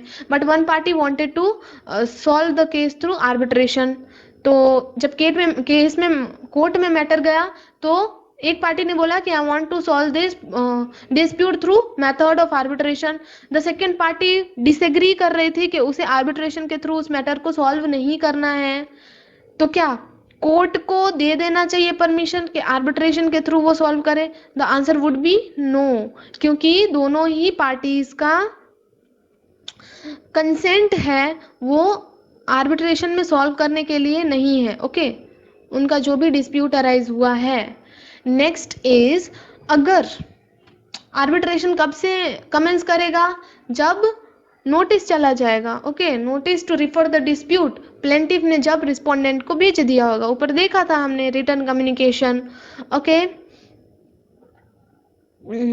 ऐसा क्यों बोला गया? क्योंकि जिसके अगेंस्ट हम क्लेम कर रहे हैं उसको पता तो होना चाहिए मेरे अगेंस्ट क्लेम रेज हो चुका है और कौन कौन से चीजें हैं जिसके ऊपर मेरे अगेंस्ट क्लेम रेज हुआ है। Okay, now this one is request for appointment of arbitrator, हमने किया 25 जनवरी 1996 को। आर्बिट्रेटर वॉज अपॉइंटेड आफ्टर 26 जन 1996 और नया एक्ट केम इनटू फोर्स, यहाँ पे एग्जांपल लिया है, ओके, 26 जन 1996, यानी कि आपका जो आर्बिट्रेशन था बना, आर्बिट्रेशन पे रिफर करने के लिए जो रिक्वेस्ट की गई थी वो एक्ट को न्यू एक्ट आने से पहले की गई थी, बट आर्बिट्रेटर अपॉइंट हुआ कब? न्यू एक्ट आने के बाद अपॉइंट हुआ, क्योंकि प्रोसीडिंग्स हैं, आर्बिट्रेटर अपॉइंट हुआ वगैरह प्रोसीडिंग्स चालू हुई नई एक्ट के आने के बाद, इसलिए जो न्यू एक्ट है उसे फॉलो किया जाएगा। इनकेस अगर प्रोसीडिंग्स 26 जन 1996 से पहले स्टार्ट हो गई होती तो पुराना एक्ट लागू होता। Okay, next, this was also asked in my exam. Making a claim by the party does not commence the arbitral proceedings. Okay, partners हैं ए बी सी, उन्होंने आर्बिट्रेशन एग्रीमेंट बनाया था कि इन केस ऑफ कोई डिस्प्यूट अराइज हो रहा है वो जाकर के सॉल्व करेंगे आर्बिट्रेशन के थ्रू। ओके, पार्टी ए है, पार्टनर ए है, पार्टनर सी के अगेंस्ट किसी भी मैटर से रिलेटेड क्लेम कर लिया 1 लाख रुपए का, तो क्या वो डिस्प्यूट हो गया? जी नहीं, वो डिस्प्यूट नहीं है। और अगर कोई क्लेम है तो वो डिस्प्यूट के इक्वल नहीं होगा और आपको उसे आर्बिट्रेशन में जाके सॉल्व करने की जरूरत नहीं है। ओके, और यहाँ पे यही दिया हुआ इन रिस्पेक्ट ऑफ आर्बिट्रल प्रोसीडिंग्स जो इस एक्ट के आने से पहले लागू हुई हैं, वो आर्बिट्रेशन एक्ट 1940 अप्लाई होगा उस पर। अपॉइंटमेंट ऑफ आर्बिट्रेटर, सबसे पहले अपॉइंट कौन करेगा? पार्टीज अपॉइंट करेंगी। आर्बिट्रेटर्स कैसे होने चाहिए? ओड नंबर में होने चाहिए। 1 नंबर होगा, 2 नंबर होगा, नहीं 2 नंबर नहीं हो सकता है, 3 नंबर होगा। ओड नंबर्स में पार्टीज को अपॉइंट करना है। पार्टीज ऐसा भी कर सकती हैं कि आर्बिट्रेटर्स को उन्होंने खुद अपॉइंट किया या एक आर्बिट्रेटर पार्टी ए ने अपॉइंट किया, दूसरा आर्बिट्रेटर पार्टी बी ने अपॉइंट किया, और दोनों के अपॉइंटेड आर्बिट्रेटर्स ने मिलके आर्बिट्रेटर सी अपॉइंट किया। Okay, in case party fail हो जा रही है तो in case of international arbitration supreme court appoint करेगा, डोमेस्टिक आर्बिट्रेशन के केस में हाई कोर्ट अपॉइंट करेगा। Okay, arbitrator appointment of arbitration by the party is complete when its communication दूसरी पार्टी को मिल गया होगा तब। अगर पार्टीज के बीच में कोई कंसेंसस नहीं है ऑन अपॉइंटमेंट ऑफ आर्बिट्रेटर, ठीक है, एक पार्टी बोल रही है कि मुझे ये पर्सन को अपॉइंट करना है, दूसरी पार्टी उसे एग्री नहीं कर रही है, बट स्टिल आर्बिट्रेशन प्रोसीडिंग्स चालू हो गई हैं और आर्बिट्रल अवार्ड भी लास्ट में दे दिया गया है, तो that award would be null and void, क्योंकि कॉमन कंसेंसस नहीं था दोनों पार्टीज का to appoint the same arbitrator. Okay, an arbitral tribunal cannot consult third party without disclosing it to the party. अगर आर्बिट्रेटर या आर्बिट्रल ट्रिब्यूनल है, किसी और पर्सन को, किसी और एक्सपर्ट की भी हेल्प लेनी है तो उसे पहले पार्टीज को पूछना पड़ेगा, पार्टीज की परमिशन लेनी पड़ेगी कि मैं क्या ये पर्टिकुलर मैटर किसी एक एक्सपर्ट से वगैरह की कंसल्टेशन ले सकता हूं। अगर उन्होंने बिना पार्टीज को पूछे हुए किया तो they would be held liable, they would be held guilty of misconduct. उसके बाद अगर आर्बिट्रेटर्स हैं, ठीक है, कोई पर्टिकुलर मैटर से एक्सपर्ट्स को तो वो कंसल्ट नहीं कर सकते, बट अगर वो लोग कोई सीक्रेट इंक्वायरीज कर रहे हैं, सीक्रेट इंक्वायरीज भी वो आर्बिट्रेटर्स नहीं कर सकते हैं। Clear? No. For example, arbitrator है, सीक्रेट इंक्वायरीज कर रहा है किनसे? कस्टमर्स से, उनके सप्लायर्स से, कि पार्टीज के बीच में जो डिस्प्यूट हो गया है उसके लिए, उनके एडवोकेट्स जो दूसरे कोई रह चुके होंगे पास्ट, या किसी और भी पर्सन से, रिलेटिव से, फ्रेंड से सीक्रेट इंक्वायरीज कर रहा है, ये भी अलाउड नहीं है। पार्टीज को डिस्क्लोज किए बिना आप सीक्रेट इंक्वायरीज भी नहीं कर सकते हो। Period of limitation, limitation act का एप्लीकेबल होता है आर्बिट्रेशन एंड कंसिलिएशन एक्ट में। कोई भी अगर क्लेम है लिमिटेशन एक्ट के अंडर, अगर वो डिबार हो चुका है तो वो टाइम लिमिट के बाद आप उसके अगेंस्ट प्रोसीडिंग्स चालू नहीं कर सकते हो। ओके, जैसे कि लोन का केस है कि आपने अगर नेक्स्ट कुछ पर्टिकुलर ईयर्स हैं उसमें आपने एक्शन नहीं लिया, आपने अपना पैसा नहीं वापस मांगा, तो उस टाइम पीरियड के बाद आप उसके अगेंस्ट, पार्टी के अगेंस्ट एक्शन नहीं ले सकते हो। तो same would be applicable over here also. Next is equal treatment of the parties, parties के बीच में इक्वली ट्रीट होना चाहिए, पार्टीज को फुल अपॉर्चुनिटी मिलना चाहिए to present their case and well as. ये जो 3 पॉइंट्स हैं, these were asked in my exam. Basic principle क्या होना चाहिए? नेचुरल जस्टिस होना चाहिए, इम्पार्शियल मैनर में कंडक्ट होना चाहिए ओवरऑल आर्बिट्रेशन प्रोसीडिंग्स। और this point, arbitrator should not receive any information from one party which is not disclosed to the other party. Okay, ऐसे सीक्रेट इंफॉर्मेशन नहीं लेना है। ओके, आर्बिट्रेटर्स को दोनों पार्टीज को पता होनी चाहिए जो भी इंफॉर्मेशन मिल रहा है। नॉट टू एग्जामिन और witness one party in absence of the opposite party without being expressly authorized by the party, not to decide the matter on the basis of the secret inquiries, नहीं कर सकता है। Okay, अगर कोई भी evidence present किया जा रहा है against any against the opposite party, तो उस पार्टी का हक है, राइट है to be present over there जब वो एविडेंस प्रोवाइड किया जा रहा है, जब भी कोई ओरल हियरिंग्स हो रही हैं, ताकि वो काउंटर क्वेश्चन कर सके, वो अपने आप को बचाने का उसको एक मौका मिले, अपने आप को सेव करने का, क्रॉस एग्जामिन करने का, ओके, दूसरे एविडेंसेस फाइंड करने का, अपने आप को प्रूव करने के लिए। Next is determination of procedure to be followed for conduct of the proceedings. कौन डिटरमाइन करेगा? नॉर्मली केस में क्या होगा, code of civil procedure act is followed in case of judicial, और इंडियन एविडेंस एक्ट को भी फॉलो किया जाता है जितने भी जुडिशियल प्रोसीडिंग्स होंगे। But in case of arbitration and conciliation parties are not bound by code of civil procedure as well as Indian evidence act. उन्हें फॉलो करना है तो करो, नहीं करना है तो मत करो। इसलिए पार्टीज डिसाइड करेंगे कि प्रोसीडिंग्स कंडक्ट किस तरीके से होगा। अगर पार्टीज डिसाइड नहीं कर पा रही हैं तब कौन करेगा? आर्बिट्रल ट्रिब्यूनल डिसाइड करेगा किस मैनर में क्या प्रोसीजर फॉलो करना है। ओके, अगेन नेक्स्ट है हमारा जो आर्बिट्रेटर है, उसको अगर पार्टीज के बीच में एग्रीमेंट है कि code of civil procedure act या फिर एविडेंस एक्ट का कोई सेक्शन लागू नहीं होगा तो वो कर सकते हैं। फिर जो आर्बिट्रल है उसे प्रिंसिपल्स ऑफ नेचुरल जस्टिस को वायोलेट नहीं करना है, इक्वल अपॉर्चुनिटी देना है पार्टीज को, और हियरिंग का मौका दोनों ही पार्टीज को देना है। Next is place of arbitration, it would B first decided by the parties. अगर पार्टीज डिसाइड नहीं कर पा रहे हैं तो आर्बिट्रल ट्रिब्यूनल डिसाइड करेगा। ओके, जब आर्बिट्रल ट्रिब्यूनल डिसाइड करेगा पार्टीज का प्लेस, ठीक है, तो ऐसे केस में वेन्यू को इस तरीके से फिक्स करेगा so that it is convenient to the parties. Example, party A रहती है आगरा में, पार्टी बी भी रहती है आगरा में, और जो आर्बिट्रेटर है वो रहता है अहमदाबाद में, और आर्बिट्रेटर चाहता है कि आर्बिट्रल प्रोसीडिंग्स अहमदाबाद में कंडक्ट हो। पार्टीज के लिए वायबल ही नहीं है कि वो अहमदाबाद में आकर के अपनी प्रोसीडिंग्स को स्टार्ट कर सके, उनके लिए कन्वीनियंट ही नहीं है बिल्कुल। तो आर्बिट्रेटर को जो प्लेस है वो बदलना पड़ेगा, पार्टीज के कन्वीनियंस के हिसाब से रखना पड़ेगा। कंसर्न पार्टीज भी फ्री हैं अपने प्लेस को चूज करने के लिए। ओके, और अगर पार्टीज को पसंद नहीं आ रहा है तो प्लेस आप आर्बिट्रेटर को चेंज भी करना पड़ेगा। नेक्स्ट इज मेयरली अगर आर्बिट्रेशन एग्रीमेंट में प्लेस ऑफ वेन्यू कोई और दिया गया है और पार्टीज ने अपना आर्बिट्रल प्रोसीडिंग्स किसी और जगह पे कंडक्ट कर दिया, तो उसकी वजह से जो आर्बिट्रल अवार्ड है it won't be held invalid and null या वॉइड, उसे नहीं माना जाएगा। फॉर एग्जाम्पल, आर्बिट्रेशन प्रोसीडिंग्स का वेन्यू डिसाइड किया गया था, it would be held in Ahmedabad, but arbitrator proceedings हो जाती हैं मुंबई में।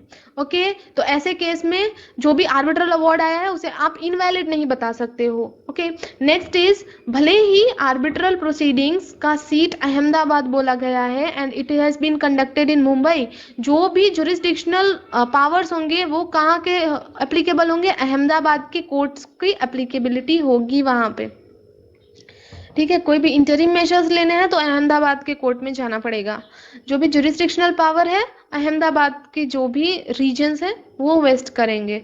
Next is language to be used in arbitral proceedings. Language सबसे पहले एक लैंग्वेज भी यूज कर सकते हैं, उससे ज्यादा लैंग्वेजेस भी यूज कर सकते हैं। पार्टीज फ्री हैं डिसाइड करने के लिए कौन सा लैंग्वेज यूज करना है। अगर पार्टीज फ्री डिसाइड नहीं कर पा रही हैं तो आर्बिट्रल ट्रिब्यूनल डिसाइड करेगा। जितनी भी प्रोसीडिंग्स हो रही हैं, ओरल हो रहा है, रिटर्न हो रहा है, सारे के सारे जो डिसाइडेड लैंग्वेज है उसी में ही करना होगा।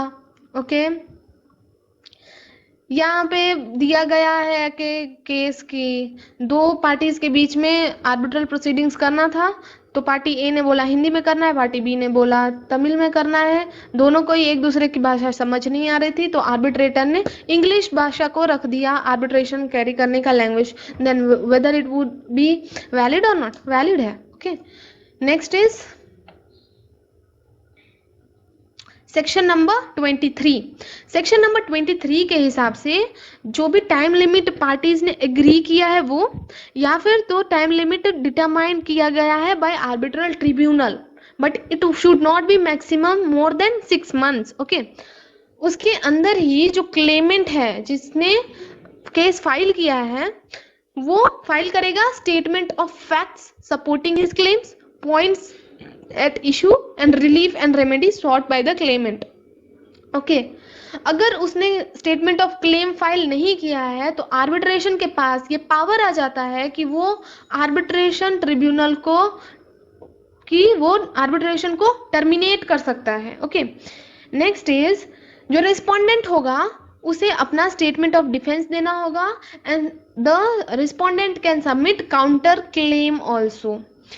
Okay, further claimant as well as respondent अपना जो ओरिजिनल क्लेम था या डिफेंस था स्टेटमेंट, उसको वो सप्लीमेंट कर सकते हैं या फिर अमेंड कर सकते हैं। बट आर्बिट्रेटर को ऐसा लगता है कि जो अमेंडमेंट किया जा रहा है क्लेम में या फिर डिफेंस में वो अगेंस्ट है, ठीक है, गलत तरीके से किया जा रहा है and arbitrator is not satisfied. उसे लग रहा है कुछ तो गलत हो रहा है, तो उसके पास पावर है कि वो स्टेटमेंट या फिर जो अमेंडमेंट बोला जा रहा है उसे ना होने दे। ओके, अगर यहाँ पे वही लिखा है, arbitral tribunal may disallow the amendments or supplement if malified intention is shown by the party submitting the amendment supplement which may cause injury to the other person। Okay, नेक्स्ट हम पढ़ेंगे hearings and written proceedings. Hearings and written proceedings parties decide करेंगी। कैसे होगा? अगर parties decide नहीं कर रही हैं तो किया जाएगा by the arbitral tribunal. Oral भी हो सकता है एज वेल एज रिटन भी हो सकता है।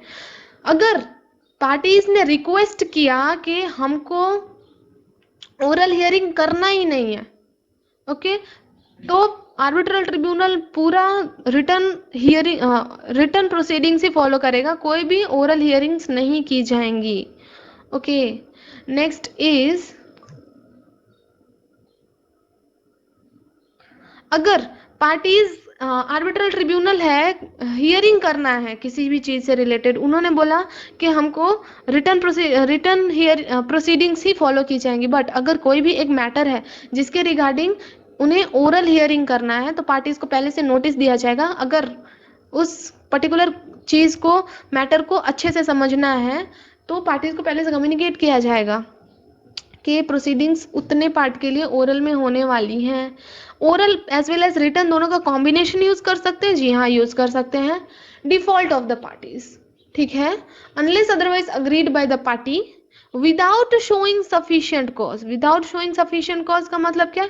अगर कोई सफिशिएंट कॉज नहीं हुआ पार्टीज के बीच में, okay, claimant fails to communicate his statement of claim, तो ऐसे केस में आर्बिट्रल ट्रिब्यूनल टर्मिनेट कर देगा प्रोसीडिंग्स। ओके, अगर रिस्पोंडेंट फेल हो जाता है to submit the statement of defence तो आर्बिट्रल ट्रिब्यूनल कंटिन्यू करेगा। पहली बात, क्लेमेंट का उसने टर्मिनेट क्यों कर दिया आर्बिट्रल प्रोसीडिंग? क्लेमेंट ने ही तो क्लेम रेज किया था, उसकी वजह से तो आर्बिट्रल प्रोसीडिंग्स को कैरी आउट किया जा रहा है। अगर वो खुद ही अपना स्टेटमेंट ऑफ क्लेम फाइल नहीं करेगा कि मेरा क्लेम क्या है, मैं अग्रीव्ड क्यों हूँ, किस चीज से रिलेटेड डिस्प्यूट है, आगे कुछ मैटर ही नहीं बढ़ पाएगा। इसलिए आर्बिट्रल ट्रिब्यूनल को अगर सही लगता है तो वो टर्मिनेट कर देगा प्रोसीडिंग्स में। बट अगर क्लेमेंट है, कोई बहुत ही इंपॉर्टेंट ऐसे अनअवॉइडेबल सर्कमस्टेंसेस आ जा रहे हैं, रीजंस आ जा रहे हैं जिसकी वजह से वो टाइम पे अपना स्टेटमेंट ऑफ क्लेम सबमिट नहीं कर पा रहा है, ऐसे केस में अगर स्टेटमेंट ऑफ क्लेम है उसे सबमिट करने में लेट हो जा रहा है, देरी हो जा रही है, तो क्या चलेगा? जी हाँ चलेगा, अगर वो लेट स्टेटमेंट को फाइल कर रहा है claimant. Next is respondent. Respondent को स्टेटमेंट ऑफ डिफेंस फाइल करना होता है। अगर रिस्पोंडेंट फेल हो जाता है to file the statement of defence, statement of defence क्यों फाइल किया जाता है कि नहीं मैं क्यों सही हूँ, क्लेमेंट क्यों गलत है, मैं क्यों सही हूँ, अपने आप को सही प्रूव करने के लिए और क्लेमेंट को फॉल्स प्रूव करने के लिए, अपना हम गलती नहीं स्वीकार कर रहे इसलिए। नेक्स्ट, अगर उसने मान लिया, अगर उस रिस्पोंडेंट फेल हो जाता है स्टेटमेंट ऑफ डिफेंस फाइल करने के लिए तो आर्बिट्रेशन ट्रिब्यूनल कंटिन्यू कर सकता है proceedings without treating it as admission of claim, कि जो भी क्लेम्स क्लेमेंट ने फाइल किया है, जरूरी नहीं है कि अगर स्टेटमेंट ऑफ डिफेंस को फाइल नहीं किया गया तो रिस्पोंडेंट ने वो एक्सेप्ट कर लिया है, ठीक है। नेक्स्ट इज एनी पार्टी, कोई भी पार्टी, या तो क्लेमेंट या तो रिस्पोंडेंट, अगर आर्बिट्रल ट्रिब्यूनल ओरल प्रोसीडिंग्स को कंडक्ट कर रहा है या कोई भी डॉक्यूमेंट या एविडेंस मांग रहा है, ओरल प्रोसीडिंग्स के केस में अगर पार्टी अपीयर नहीं हो रही है और डॉक्यूमेंट या कोई भी एविडेंस मांग रहा है with in the stipulated time, parties उसे प्रोड्यूस नहीं कर रही है, ला के नहीं दे रही, जो भी इंफॉर्मेशन मांगे जा रहा है, डॉक्यूमेंट्स मांगा जा रहा है, तो आर्बिट्रल ट्रिब्यूनल के पास जो भी एविडेंस होंगे उसे मद्देनजर रखते हुए आगे बढ़ा जाएगा। प्रेजेंट होगा जो भी एविडेंस, उसके ऊपर से वो अपना जजमेंट दे सकता है, फाइनल डिसीजन दे सकता है। Next is appointment of experts. ठीक है, अपॉइंटमेंट ऑफ एक्सपर्ट कौन कर सकता है? आर्बिट्रल ट्रिब्यूनल भी कर सकता है एज वेल एज पार्टीज भी कर सकती हैं। Arbitral tribunal without permission of the parties appoint नहीं कर सकता है। अगर कोई इंडस्ट्री स्पेसिफिक है या फिर जिस कोई ऐसा मैटर है जहाँ पे हमको एक्सपर्ट की ज़रूरत पड़ेगी ही, वो स्पेसिफिक इश्यूज हैं, एक्सपर्ट ही सॉल्व कर सकता है, तो ऐसे में हम एक्सपर्ट को अपॉइंट कर सकते हैं, कोई ऐसा ज़रूरी नहीं है। जो भी एक्सपर्ट रेलेवेंट इंफॉर्मेशन या डॉक्यूमेंट मांगेगा पार्टीज को लाके उसे देना पड़ेगा। ओके, नेक्स्ट इज ट्रिब्यूनल अगर पार्टीज ने ओरल या फिर रिटर्न रिक्वेस्ट किया तो एक्सपर्ट को अपॉइंट कर सकता है, बट एक्सपर्ट पार्टिसिपेट सिर्फ और सिर्फ ओरल आर्बिट्रल प्रोसीडिंग्स में कर सकता है। Expert can not participate in return arbitral proceedings. Okay, parties अगर कुछ क्वेश्चंस पुट कर रही हैं तो एक्सपर्ट उसे आंसर दे सकता है, और अपने खुद के ओन एक्सपर्ट विटनेसेस को अगर पार्टीज को प्रेजेंट करने हैं तो वो भी ला सकते हैं। हाउएवर अगर एक्सपर्ट को अपॉइंट किया गया है तो जो आर्बिट्रेटर है वो उनकी हेल्प ले सकता है एक्सपर्ट्स की एक पर्टिकुलर मैटर को समझने के लिए, बट वो अपने पावर फुल्ली डेलीगेट नहीं कर सकता है एक्सपर्ट को कि डिसाइड करने के लिए क्या होगा इसका आउटकम। ओके, डिटर्मिनेशन डिस्प्यूट करने के लिए ये सब नहीं कर सकता है। Okay, court assistant in taking evidence. अभी आर्बिट्रल ट्रिब्यूनल है, उसको एविडेंस ऑब्टेन करना है पार्टीज से, तो arbitral tribunal or party with the approval of arbitral tribunal. This is asked in exam. Arbitral tribunal or the party with the approval of arbitral tribunal, blank दिया जाएगा, may apply with the court of assistant in taking evidence. ऐसे exam में पूछा जाता है और अलग अलग ऑप्शंस दिए जाते हैं। Then correct option would be arbitral tribunal or a party with the approval of arbitral tribunal. Apply कर सकते हैं कोर्ट को। कोर्ट अब यहाँ पे अगर इंटरनेशनल आर्बिट्रेशन हुआ तो कौन आएगा? हाई कोर्ट आएगा। एंड डोमेस्टिक आर्बिट्रेशन के केस में हाई डिस्ट्रिक्ट कोर्ट या हाई कोर्ट रेलेवेंट आएगा। ओके, वो कोर्ट अप्लाई कर सकते हैं कि हमको एविडेंस लेने में आपकी ज़रूरत है, एविडेंस लेने में, क्योंकि कोर्ट्स अच्छा सा प्रोसीजर फॉलो करते हैं। ओके, एप्लीकेशन में क्या क्या होना चाहिए? Name and addresses of the parties and arbitrators, general nature claim क्या है आपका, कौन सा एविडेंस आपको चाहिए, नेम एंड एड्रेस जिसका आपको विटनेस, जिसे एज अ विटनेस प्रेजेंट करना है या फिर एक्सपर्ट विटनेस अगर आपको बुलाना है, एंड डिस्क्रिप्शन डॉक्यूमेंट्स का देना पड़ेगा, जो जो लाना है, जो जो आपको चाहिए। ओके, द कोर्ट में with its competence according to the rules taking execute the request by ordering the evidence to be provided directly to the arbitral tribunal. Okay, next is जो भी पेनल्टीज हैं एंड पनिशमेंट है वो होगी by the order of the court on representation of the arbitral tribunal.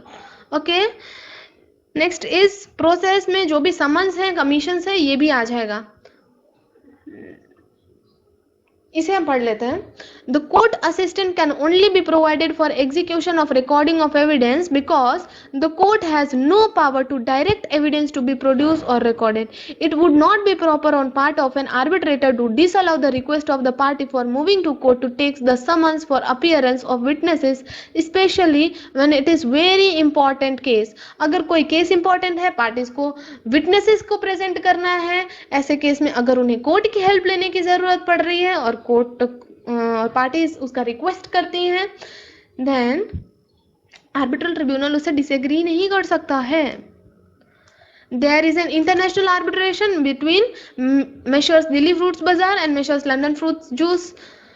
The crucial evidence resides in foreign jurisdiction. अब foreign jurisdiction में arbitral tribunal थोड़ी जाएगा एविडेंस को ऑब्टेन करने के लिए, उसके लिए तो उसे कोर्ट की हेल्प लेनी पड़ेगी.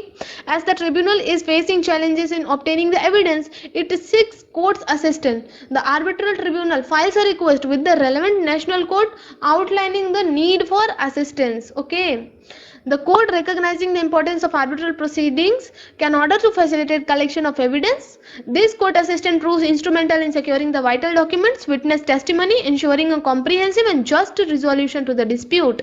The collaboration between the arbitral tribunal and the court demonstrates the effectiveness of the cross-jurisdictional operation in arbitral proceedings. दोनों coordinate कर रही हैं, court as well as arbitral tribunal है. Next is making of arbitral award and termination of proceedings. जो भी arbitral award होगा it would B final and binding on the parties, and award जैसे ही दे दिया जाएगा it signifies conclusion of the arbitration proceedings. यहीं पे हमारा आर्बिट्रल प्रोसीडिंग्स खत्म हो चुका है. ओके, नेक्स्ट आर्बिट्रल अवार्ड हमारा बाइंडिंग होगा, इट रिप्रेजेंट रिजोल्यूशन हो चुका है. जो भी पार्टीज के बीच में डिस्प्यूट हुआ है वो कौन कौन से तरीकों से हो सकता है? 3 है, injunction, monetary award, incentives. Award में या तो लिखा होगा to stop an action. Okay, party A है as well as party B है. पार्टी ए ने बी को बोला कि सप्लाई करो गुड्स. पार्टी ए को सप्लाई करना था पार्टी बी को गुड्स. अभी जो गुड्स थी वो खराब क्वालिटी की निकल गई. अभी पार्टी बी ने बोला I will not accept this, और पार्टी ए को अपना जो भी है गुड्स वापस लेके जाना पड़ेगा. पार्टी ए अभी रेजिस्ट कर गया कि पार्टी बी को एक्सेप्ट ही करना पड़ेगा गुड्स. दोनों आर्बिट्रल ट्रिब्यूनल में मूव कर गए. तो आर्बिट्रल ट्रिब्यूनल ने ऐसा बोला कि पार्टी ए को जो गुड्स हैं उन्हें अब पार्टी बी को नहीं भेजना है, वापस ले लेना है. To stop an action, injunction. Okay, monetary award. Monetary award में कोई लॉसेस हो गए हैं या फिर पार्टीज ने जो भी एक्सपेंडिचर किया है, ठीक है, वो सारा कुछ रिम्बर्स करना पड़ेगा, इसलिए मॉनेटरी अवार्ड देना पड़ेगा against the other party. Incentives. Incentives में आर्बिट्रेटर अपने खुद के डिस्क्रिप्शन में अगर कुछ इंसेंटिव्स देने हैं पार्टीज को, सूट्स को, अवार्ड को सही करने के लिए, तो वो दे सकता है. जनरल प्रिंसिपल क्या है? अभी आर्बिट्रल अवार्ड को चैलेंज कौन कर सकता है? कौन चैलेंज करेगा? जो पार्टीज टू द एग्रीमेंट है. This was asked again in my exam. Okay, exam का क्वेश्चन है, हु कैन चैलेंज. एक केस स्टडी के फॉर्म में दिया होगा, ए है, बी है और कोई और पर्सन भी आ गया, सी भी आ गया. ए और बी के बीच में एग्रीमेंट था और सप्लाई गुड्स सी पर्सन ने कर दिया. बी और सी के बीच में अगर एग्रीमेंट हुआ, let me write in and show you. Party A और बी के बीच में एग्रीमेंट हुआ, ठीक है, कि गुड सप्लाई करेगा बी ए को, ठीक है. तो बी और सी जाकर के कोई और एग्रीमेंट कर लिया और सी ने पार्टी ए को गुड सप्लाई किया, वो गुड्स खराब क्वालिटी के आ गए. अभी डिस्प्यूट अराइज हो गया पार्टी ए और बी के बीच में. तो कौन कौन जा करके आर्बिट्रल प्रोसीडिंग्स को इनिशिएट कर सकता है? Who can challenge it in the court also. Arbitral award को कौन चैलेंज कर सकता है? Only parties to the contract. A और बी ही सिर्फ चैलेंज कर सकते हैं, ठीक है, फेवर जिसके अगेंस्ट में आया है. सी चैलेंज नहीं कर सकता है. Authority. Award can only be challenged before a court, which would include a district court, high court, exercising original jurisdiction for award from domestic arbitration और international arbitration के केस में हाई कोर्ट. ओके, यहाँ पे supreme court का कोई भी role नहीं है. Don't get confused in exam. अगर आर्बिट्रल अवार्ड को चैलेंज करना है डोमेस्टिक के केस में हाई कोर्ट और डिस्ट्रिक्ट कोर्ट, इंटरनेशनल अवार्ड के केस में only and only high court. Timeline क्या है कि हम आर्बिट्रल अवार्ड को चैलेंज कर सकते हैं? Again this was asked in my exam. Okay, timeline refers to by when the challenge against the arbitral award can be raised. The law needs initial time procedure of 3 months from when the award is received by the party with maximum extension of 30 or more days by the court. ये मेरे exam में पूछा गया था. अलग अलग options were given and मैं आपको बताती हूँ. उन्होंने ऑप्शंस दिए थे. The law notes initial time period of, यहाँ पे 30 डेज दिया हुआ था एक ऑप्शन में, और एक ऑप्शन में दिया था ओनली 3 मंथ्स. एक और ऑप्शन में ये करेक्ट वाला ऑप्शन दिया गया था एंड दूसरे ऑप्शन में दिया गया था 3 months plus maximum of 90 more days by the court. And the correct option would be 3 months जब अवार्ड दिया गया था within maximum extension by 30 more days by the court. यानी कि डेट ऑफ आर्बिट्रेशन अवार्ड 1 जनवरी 2023 था। Let's take example. तो within next 33 months आप चैलेंज कर सकते हो और एक्सटेंशन 30 डेज का और ले सकते हो, यानी 30 अप्रैल तक। फर्दर कोई भी एक्सटेंशन नहीं मिलेगा। So date of arbitration award plus 3 months plus 30 days of application to the court. Okay, next is automatic stay. ये भी एग्जाम में पूछा जाता है। कोई भी ऑटोमेटिक स्टे नहीं होगा on the enforcement of award. इसका मतलब क्या है, देखिए, let me write example here. A और बी का डिस्प्यूट था, आर्बिट्रल अवार्ड आ गया। ओके, आर्बिट्रल अवार्ड में जो भी ऑर्डर दिया हुआ होगा उसे, फॉर एग्जाम्पल कि ए को बी को गुड्स सप्लाई भी करने पड़ेंगे अच्छे क्वालिटी के, एज वेल एज जो भी मॉनेटरी लॉसेस है उसे पे भी करना पड़ेगा। ओके, अनकंटिन्यू नेचर का था जो भी अवार्ड था, तो एवरी मंथ उसे 10-10 लाख के गुड्स सप्लाई करने हैं for example, as well as 5 lakh रुपए भी एडिशनल उसे पे करना पड़ेगा पार्टी बी को। ऐसे केस में विद इन 3 मंथ्स आप जाके कोर्ट में पार्टी बी चैलेंज कर सकता है इसको। तो जब तक वो कोर्ट को बोलेगा नहीं कि ये जो अवार्ड है इसके ऊपर स्टे लगाइए, ये वाला जो अवार्ड है ये तो कंटिन्यूएशन में ही रहेगा। एक as soon as party challenge बोल देती है कोर्ट में कि इसे भी आप स्टॉप करो, तभी ये स्टॉप होगा। अगर पार्टीज ने अलग से नहीं बोला कि इसे क्यों स्टॉप नहीं करना चाहिए, तब नहीं स्टॉप होगा। ओके, यानी कि ऑटोमेटिक स्टे नहीं होगा जो भी अवार्ड दिया गया है। पार्टीज को रिक्वेस्ट करना पड़ेगा कोर्ट में कि आर्बिट्रेशन अवार्ड को जब तक कि यहाँ हमारा केस सॉल्व नहीं हो जा रहा है कोर्ट में, तब तक उसके ऊपर स्टे लगा दो। और स्टे भी कब लगाएगा कोर्ट, अगर उसे स्पेसिफिक रीजंस मिल रहे हैं और रीजंस भी उसे सही लग रहे हैं, तभी स्टे लगेगा। Okay, next is where the court is satisfied that a prima facie case is made out of arbitration agreement or the clause which is made on the basis of award or making of the award is induced or affected by fraud or corruption or the award unconditionally pending disposal of challenge under section 34 to the award। देखिए यहाँ पे यह लिखा गया है, court satisfied है कि arbitration जो भी हमारा अवार्ड दिया गया था उसमें जो प्रोसीडिंग्स है वो गलत तरीके से हुआ था, आर्बिट्रेशन एग्रीमेंट ही गलत तरीके से हुआ था, या फिर आर्बिट्रेशन को फ्रॉड या फिर करप्शन के थ्रू पैसे वैसे खिला के कर दिया गया था, इस तरीके से अवार्ड को लाया गया था, तो कोर्ट इस पे स्टे लगा देगी। Okay, here comes most important types of arbitral award. Final award, interim award, settlement award, additional award. Final award क्या होगा, जब पार्टीज का डिस्प्यूट सॉल्व हो जा रहा है, सारे के सारे जितने भी उनके डिस्प्यूट्स थे उनको दे दिया गया, फाइनल अवार्ड ऑलरेडी मिल गया उनको, उसे बोला जाएगा फाइनल अवार्ड। यहाँ पे है देखिए, made in accordance with the requirements of law and issue submitted to the arbitration, हमारा रिजॉल्व हो चुका है। नेक्स्ट इज हमारा इंटरिम अवार्ड। इंटरिम अवार्ड का मतलब क्या होगा, जितने भी हम लोगों ने मैटर्स दिए गए थे उसमें से कुछ मैटर सॉल्व हुए हैं, कुछ मैटर सॉल्व नहीं हुए हैं। अभी वो दो तरीके से हो सकता है। सबसे पहला मेथड क्या है, remains in force until the final award is rendered, यानी कि बहुत ही इंपॉर्टेंट कुछ मैटर हो गया होगा, फाइनल अवार्ड जब तक नहीं आ जाता तब तक ही वो फोर्स में रहेगा, बाद में final award would B binding.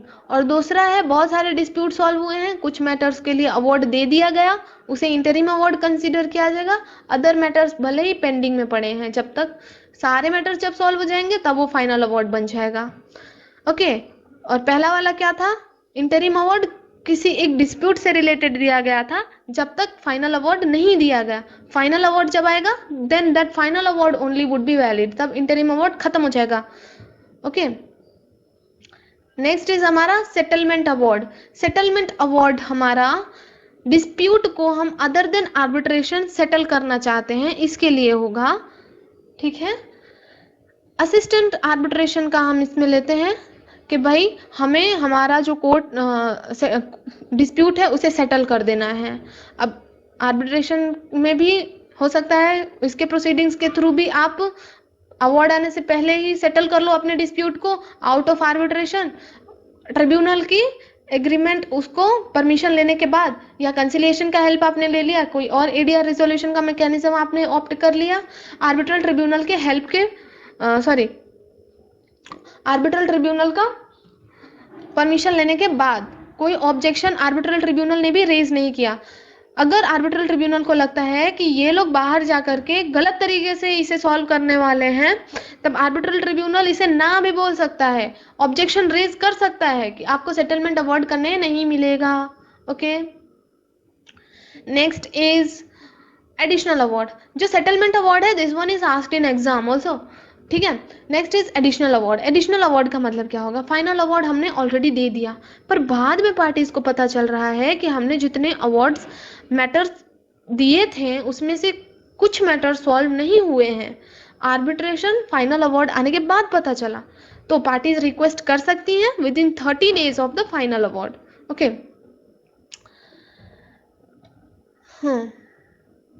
चलिए एग्जाम्पल इंपॉर्टेंट है, पढ़ लेते हैं। Nagpur metro railway corporation entered in long term concession agreement with Nagpur aero metro private limited, a subsidiary of Reliance infrastructure, to develop and operate the airport express to metro project which included bringing in stock was to turn metro services for 30 years के लिए agreement में किया, and this agreement was entered in 2008 and was terminated in 2012। 30 साल के लिए था, but 2012 में agreement terminate हो गया था। तो मेन डिसएग्रीमेंट क्या थे? Failure to fix civil structure defect, misrepresentation as to viability of the object, failure to transfer outstanding amount and failure to acquire and hampering of the development of further lines. Scenarios दिए हुए हैं। सबसे पहला scenarios, award चारों के चारों disagreements का आ गया तो वो फाइनल अवार्ड होगा। दूसरा, उन्होंने सिनेरियो क्रिएट किया है कि arbitral award number 1 which deals only with disagreement A B C दिया, and the arbitrator inform parties that they will render another award dealing with agreement D. ठीक है, आर्बिट्रेशन अवार्ड ए बी और सी matter का tribunal ने दे दिया और उन्होंने बोला डी का अवार्ड वो बाद में देंगे, तो ए बी और सी का जो अवार्ड है उसे इंटरिम अवार्ड बोला जाएगा और डी का तो लास्ट में जब आएगा वो फाइनल अवार्ड होगा। आर्बिट्रल ट्रिब्यूनल ने अवार्ड दे दिया, आर्बिट्रल ट्रिब्यूनल ने अवार्ड दे दिया, बाद में पार्टीज को पता चला कि बी जो हमारा मैटर था उसको ऊपर तो अवार्ड हमारा आया ही नहीं, वो डिस्प्यूट तो रिजॉल्व हुआ ही नहीं, तो within next 30 days they can again request the tribunal और उनका जो अवार्ड आएगा इसे बोला जाएगा additional award. Okay, and scenario number 4 दिया गया है कि while the arbitral proceedings were going on, lawyers of both the parties met for long discussions. They later informed the arbitral tribunal that the parties had settled the matter on all the disagreement. They submitted the settlement agreement to the arbitral tribunal with the request it can be incorporated into arbitral award. The arbitral tribunal, after scrutinizing the agreement, had given the award in which included all the terms of agreement. This would be a settlement award. Arbitration agreement चल रही थी और साथ में उनकी दो parties हैं, उन्होंने अलग से मिलके पार्टीज का जो भी डिस्प्यूट है उसे सेटल कर लिया। बाद में उन्होंने आर्बिट्रल ट्रिब्यूनल को बताया कि हमने हमारा डिस्प्यूट सेटल कर लिया है।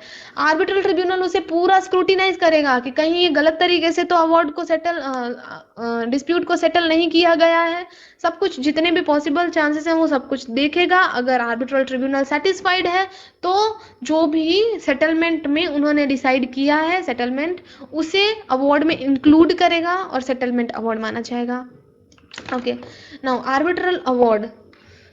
आर्बिट्रल अवार्ड दो तरीके के हो सकते हैं, domestic as well as international. जो डोमेस्टिक होगा इंडियन लॉ को फॉलो करेगा और इंटरनेशनल वाला का rules of law designated parties, जो लॉ ने बोला है उसको फॉलो करेगा। Okay, decided by the parties. Now here it comes a interesting part. Exam में क्वेश्चन भी पूछा गया था, आगे मैं आपको बताती हूँ इस सेक्शन में से। In an arbitration other than international commercial arbitration, यानी कि डोमेस्टिक आर्बिट्रेशन हमारे कंट्री में जो लॉ है उसे फॉलो किया जाएगा। इंटरनेशनल कमर्शियल आर्बिट्रेशन के केस में जो पार्टीज ने डिसाइड किया है उस कंट्री का लॉ फॉलो किया जाएगा। ओके, जिस कंट्री का लॉ उन्होंने फॉलो बोला है उस कंट्री के हिसाब से सारे प्रोसीडिंग्स को कंटिन्यू किया जाएगा। अगर पार्टीज डिसाइड नहीं कर पा रही तो आर्बिट्रल ट्रिब्यूनल डिसाइड करेगा। ओके, बट यहाँ पे एक केस लॉ दिया गया है, एक मिनट, केस लॉ दिख नहीं रहा। देखिए मैं आपको बता देती हूँ कि पार्टीज ने, इंडियन पार्टीज थी, ओके, डिस्प्यूट अराइज हुआ बाहर की कंट्री में, उन्होंने जाके सीट बाहर कंट्री का डिसाइड किया। उन्होंने टेक एन एग्जांपल चाइना में डिसाइड किया, डिस्प्यूट वहां पे सॉल्व कर रहे हैं, बट उन्होंने बोला कि लॉ है वो हम इंडिया का फॉलो करेंगे। लॉ आप इंडिया का फॉलो कर रहे हो तो ऐसे केस में वो डोमेस्टिक आर्बिट्रल अवार्ड बन जाएगा, जो भी लास्ट में अवार्ड आता है। Okay, unless otherwise agreed by the parties, अगर पार्टीज ने अग्री कर लिया है तब तो वहीं का रहेगा। Decision making by panel of arbitrations, arbitration के केस में अगर सिंगल आर्बिट्रेटर है तो उसने जो डिसीजन दिया वही, बट अगर मोर देन वन आर्बिट्रेटर है तो जो मेजॉरिटी आर्बिट्रेटर्स डिसीजन लेंगे उसे माना जाएगा। ओके, नेक्स्ट इज, अगर डिफरेंस ऑफ ओपिनियन आ रहा है हर एक मेंबर्स के बीच में, ठीक है, कोई भी एक मेजॉरिटी नहीं है, हमने 3 आर्बिट्रेटर को डिसाइड किया, अपॉइंट किया, arbitrator 1 appoint, arbitrator number 2, arbitrator number 3, arbitrator 1 के हिसाब से कुछ और होना चाहिए, आर्बिट्रेटर 2 के हिसाब से कुछ और होना चाहिए, और आर्बिट्रेटर नंबर 3 के हिसाब से कुछ और ही होना चाहिए। तो ऐसे केस में जो आर्बिट्रेटर्स हैं वो सेम एक ओपिनियन पे आ ही नहीं पा रहे हैं, ठीक है, तो 3 अलग अलग अवार्ड तो नहीं दिया जा सकता, इसीलिए यूनिफॉर्मिटी ही नहीं है, मेजॉरिटी ही नहीं हो पा रहा है। अगर एटलीस्ट 2 पार्टीज सेम एक ओपिनियन देती ना तब भी ऐसे केस में आर्बिट्रल अवार्ड दिया जा सकता था, बट पार्टीज के बीच में कोई यूनिफॉर्मिटी ही नहीं है, मेजॉरिटी ही नहीं है ओपिनियन को लेकर के, तो उसे टर्मिनेट करना पड़ेगा, आर्बिट्रेशन को टर्मिनेट करना पड़ेगा। दिया गया है, after thorough deliberation on evidence and legal argument, majority of the arbitrators comprising 2 members reach a consensus on liability and damages.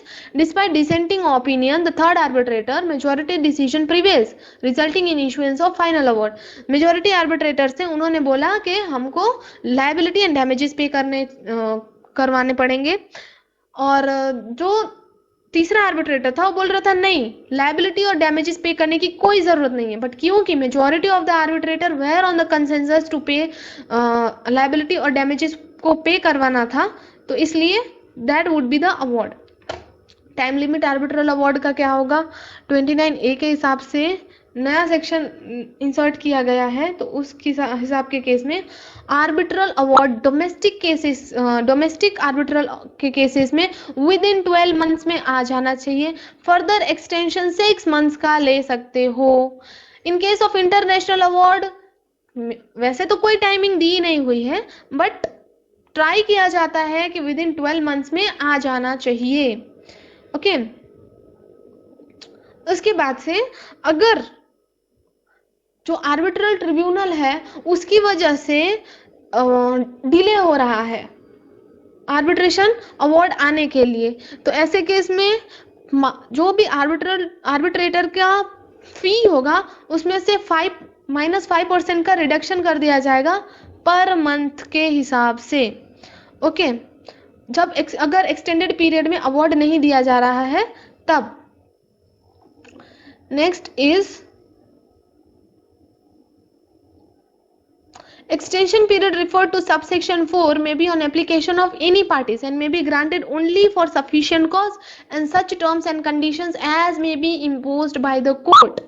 Terms and conditions अगर जैसा कोर्ट इम्पोज कर रहे हो उस हिसाब से देना पड़ेगा। Next is, in event of arbitrators being appointed under this section, arbitral tribunal reconstituted shall be deemed to be in continuation of the previously appointed arbitral tribunal.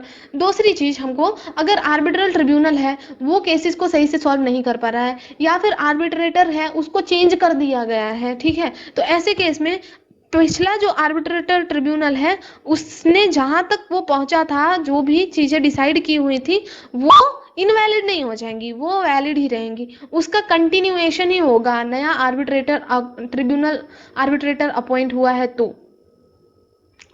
यहाँ एग्जाम्पल दिया है, अगर प्लीडिंग्स कंप्लीट हो गई 12 अप्रैल 2022 तो अवार्ड को with in 12 months खत्म कर देना पड़ेगा 12 अप्रैल 2023 में। फर्दर एक्सटेंशन 6 मंथ्स का मिलेगा। इंटरनेशनल कमर्शियल आर्बिट्रेशन, कमर्शियल के केसेस में कोई भी टाइम लिमिट नहीं है, बट विद इन 12 मंथ्स में उसे कंप्लीट कर देना होगा। Okay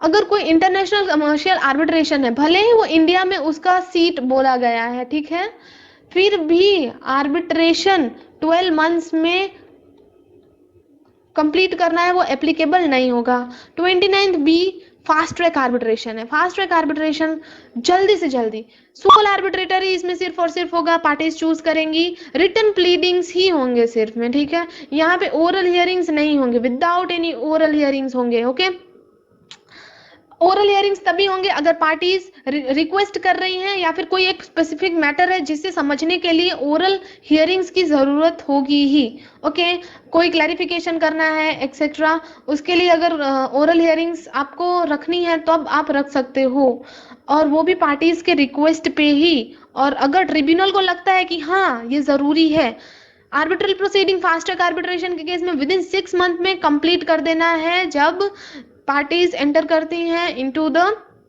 reference agreement. उसके बाद से the award under this section shall be completed within a period of 6 month from the date of arbitral tribunal enters upon the reference. अगर 6 months में आर्बिट्रल प्रोसीडिंग्स नहीं conduct की जा रही हैं तो सेक्शन 29A के हिसाब से जो भी रूल्स रेगुलेशंस हैं वो फॉलो किया जाएगा। सेक्शन नंबर 3 के हिसाब से यहाँ से लेकर के 9 तक जो भी सेक्शंस है वो लागू हो जाएंगे। ओके दूसरा आर्बिट्रल प्रोसीडिंग्स यहाँ पे एग्जांपल दिया हुआ है कि 10/6/2022 से चालू किया fast track arbitral proceeding, with in 6 month में कंप्लीट हो जाना चाहिए था। 10 दिसंबर 2022 फर्दर एक्सटेंशन 6 मंथ्स का ले सकते हैं by giving the notice to the opposite party. Settlement, settlement ऊपर ही हमने देखा था कि सेटलमेंट के केस में जो अवार्ड आएगा उसे बोला जाएगा settlement agreement. Apart from arbitration mediation का यूज कर सकते हैं वो लोग, कंसिलिएशन का यूज कर सकते हैं, दूसरा कोई भी प्रोसीजर है उसका यूज करके सेटलमेंट कर सकती हैं पार्टीज अपने डिस्प्यूट का। आर्बिट्रेटर को आके इन्फॉर्म करेंगी और आर्बिट्रेटर को अगर सही लगता है तो वो सेटलमेंट अवार्ड देगा एंड इनकॉर्पोरेट करेगा अपने अवार्ड में। इसका status would be same as effect as any arbitral award in substance of dispute. Okay next is if request made by the parties to use conciliation, mediation और other ADR procedures हैं, अगर arbitral procedure है उसको लग रहा है accept भी कर सकता है एज वेल एज जो भी डिसीजन उन्होंने सेटलमेंट किया है उसे रिजेक्ट भी कर सकता है। ओके अगर पार्टीज ने आर्बिट्रल ट्रिब्यूनल ने जो भी सेटलमेंट किया गया है उसे एक्सेप्ट कर रहा है तो डिसीजन होगा, सेटलमेंट होगा और सेटलमेंट अवार्ड बनाया जाएगा। अगर आर्बिट्रल ट्रिब्यूनल ने अगर जो दूसरे एडीआर मैकेनिज्म को फॉलो करके सेटलमेंट किया गया है उसे रिजेक्ट कर देता है ऑन ग्राउंड्स, कौन कौन से ग्राउंड पे रिजेक्ट कर सकता है, that it is oppose to the public policy और फ्रॉड या अनफेयर मीन्स ऑफ सेटलमेंट को यूज करके सेटल किया गया है, तो आर्बिट्रल ट्रिब्यूनल उसे रिजेक्ट भी कर सकता है जो भी सेटलमेंट पार्टीज ने किया हुआ है। फिर form and contents of arbitral award writing में होना चाहिए, signed by the members of the arbitral tribunal होना चाहिए।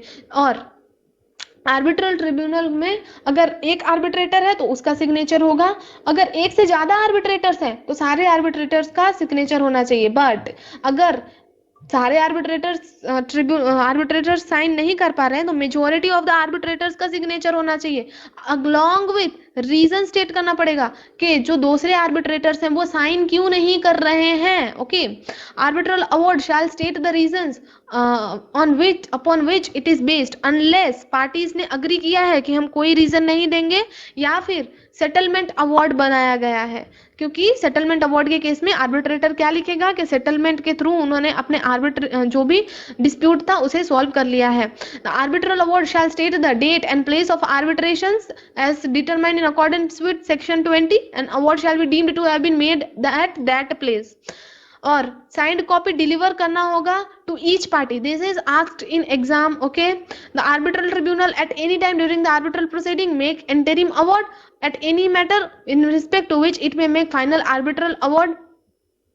उसके बाद से unless otherwise agreed by the party, arbitral award अगर पेमेंट ऑफ मनी का होगा. This is asked in exam. हाँ, बहुत इंपॉर्टेंट है, बहुत इंपॉर्टेंट है. Okay, this is very much important. तो sum of money plus interest on whole or part, arbitral tribunal जो डिसाइड करेगा. इंटरेस्ट कौन से पीरियड का लगेगा?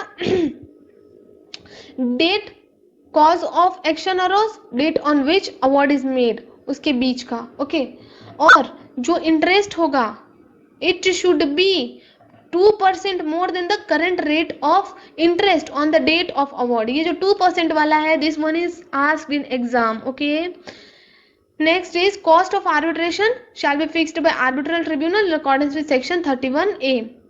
अभी सेक्शन 31 किससे डील करेगा? फॉर्म एंड कंटेंट, ये हम लोगों ने देख लिया और ये हमारा खत्म भी हो गया. ओके, और ये वाला हमको अभी पढ़ लेते हैं. Example, the arbitral award was sign by 2 arbitral and no reason was mention for not signing by the 3rd arbitrator. Held, the award cannot be considered as valid as under section 31(2) provides that arbitral proceedings with more than one arbitrator, the signature of the majority of arbitrator members of the arbitral tribunal shall be sufficient so long as the reason for any omitted signature is stated. 3rd arbitrator ने sign नहीं किया तो वो क्यों sign नहीं कर रहा है, इसका रीजन स्टेट करना पड़ेगा. If the reason is not stated, the arbitral award will be held invalid. Regime of cost section 31A के हिसाब से कॉस्ट लिए गए हैं, कॉस्ट दिए गए हैं. तो कॉस्ट कौन पे करेगा? ठीक है, इस सेक्शन में क्या क्या बात करेगा कि क्या कॉस्ट पेबल है. तो हाँ, पेबल है. अगर पेबल है तो कितना पेबल है, और अगर सम डिसाइड हो गया तो कब पेएबल है. ओके, कॉस्ट का मतलब क्या क्या होगा? फीस, एक्सपेंसेस आर्बिट्रेटर्स का, कोर्ट का, विटनेसेस को लाने का जो एक्सपेंसेस हो रहे हैं, लीगल एक्सपेंसेस, जितने भी एडमिनिस्ट्रेटिव इंस्टीट्यूशन सुपरवाइजिंग एक्सपेंसेस हुए हैं, जो भी दूसरे एक्सपेंसेस हुए हैं आर्बिट्रल या फिर कोर्ट प्रोसीडिंग्स का हेल्प लेने में. कोर्ट जनरल रूल है कि जो अनसक्सेसफुल पार्टी है वही पे करेगी जितने भी कॉस्ट हुए हैं. बट आर्बिट्रल ट्रिब्यूनल में मेक डिफरेंट ऑर्डर. ठीक है, कि प्रोपोर्शन के हिसाब से कॉस्ट बेयर हुआ होगा, या फिर जो दो स्टेट हेड अमाउंट है वो पे होगा. ये आप एक बार गो थ्रू कर लेना सिर्फ. ओके, कॉस्ट एक सर्टन डेट से सर्टन डेट का है and cost incurred before proceedings चालू है उससे पहले का जितना कॉस्ट है सिर्फ वही पे करना है, या फिर पर्टिकुलर स्टेप्स अगर आपने प्रोसीडिंग्स में लिया है उसके रिलेटेड कॉस्ट है, या फिर interest on the cost from uncertain date until a certain date, एक पर्टिकुलर डेट से एक सर्टन डेट तक का इंटरेस्ट है, उसका कॉस्ट कौन बेयर करेगा? डिफरेंट ऑर्डर भी दे सकता है. ठीक है, और जनरली कौन कॉस्ट बेयर करेगा? जो अनसक्सेसफुल पार्टी है वो. इवन जो सक्सेसफुल पार्टी का कॉस्ट है वो भी अनसक्सेसफुल पार्टी ही बेयर करेगी. Termination of proceeding, termination proceedings के कब होंगे? टर्मिनेशन प्रोसीडिंग्स के, देखिए यहाँ पे टर्मिनेशन ऑफ एग्रीमेंट की बात नहीं हो रही है, वो दूसरा हमने आगे पढ़ा था. यहाँ पे टर्मिनेशन ऑफ प्रोसीडिंग्स की बात हो रही है कि आर्बिट्रेशन प्रोसीडिंग्स कब खत्म हो जाएंगे. सबसे पहला फाइनल अवार्ड दे दिया गया है तब टर्मिनेट हो जाएगा प्रोसीडिंग्स. दूसरा, जो क्लेमेंट है जिसने क्लेम किया था, जिसने आर्बिट्रल प्रोसीडिंग स्टार्ट किया था, उसने ही विड्रॉ कर लिया है, तो अभी कोई आगे रीजन नहीं है उसे चालू करने का. पार्टीज खुद ने एग्री कर लिया कि हमें आर्बिट्रल प्रोसीडिंग्स को टर्मिनेट कर देना है, आगे कंटिन्यू नहीं करना है. या फिर अगर आर्बिट्रल ट्रिब्यूनल को ऐसा लगता है कि आर्बिट्रल प्रोसीडिंग्स है अब उन्हें आगे कंटिन्यू करने का कोई फायदा नहीं है, अननेसेसरी है, या फिर उसे बहुत सारे ऐसे ग्राउंड्स मिल जाते हैं कि अब लगता है आर्बिट्रल प्रोसीडिंग उसके आगे कंटिन्यू करना ही इम्पॉसिबल हो जा रहा है, अननेसेसरी है, आर्बिट्रल ट्रिब्यूनल भी नोटिफाई कर देगा इन राइटिंग. ठीक है, तब भी आर्बिट्रल प्रोसीडिंग्स टर्मिनेट हो जाएंगी. ओके, एग्जाम में क्वेश्चन आता है ये वाला. The new Arbitration and Conciliation Act 1996 came into force with effect from 28th August 1996. उसके बाद से once proceedings of arbitral tribunal terminate हो गए तो बाद में हम आर्बिट्रल ट्रिब्यूनल को आर्बिट्रेशन प्रोसीडिंग वापस से कॉल नहीं कर सकते हैं. Okay, next correction and interpretation of arbitral award and additional arbitral award. इसमें ये जो 60 डेज और 30 डेज का मामला है ना, ये एग्जाम में आता है। ओके, तो सबसे पहले हम देखते हैं, अगर कोई भी क्लैरिकल कॉम्प्यूटेशनल एरर या फिर इंटरप्रिटेशन वाला एरर है by request of the parties, या आर्बिट्रल ट्रिब्यूनल को खुद लगता है कोई क्लैरिकल कॉम्प्यूटेशनल एरर हो गया है इंटरेस्ट कैलकुलेट करने में, या फिर अमाउंट लिखने में कुछ गड़बड़ी हो गई है, या कोई पर्टिकुलर पॉइंट को इंटरप्रिटेशन करने में कुछ मिस्टेक आ गया है, तो विद इन 30 डेज अवार्ड आप दिया गया है, उसके 30 डेज के अंदर करेक्शन कर देना होगा। ओके, अप्लाई कर सकते हो आप। और दूसरे केस हैं, अगर claims presented in the proceedings but missing है, हमने देखा था एडिशनल अवार्ड का केस है, तो यहां पर दिया गया है कि इट वुड बी 60 डेज।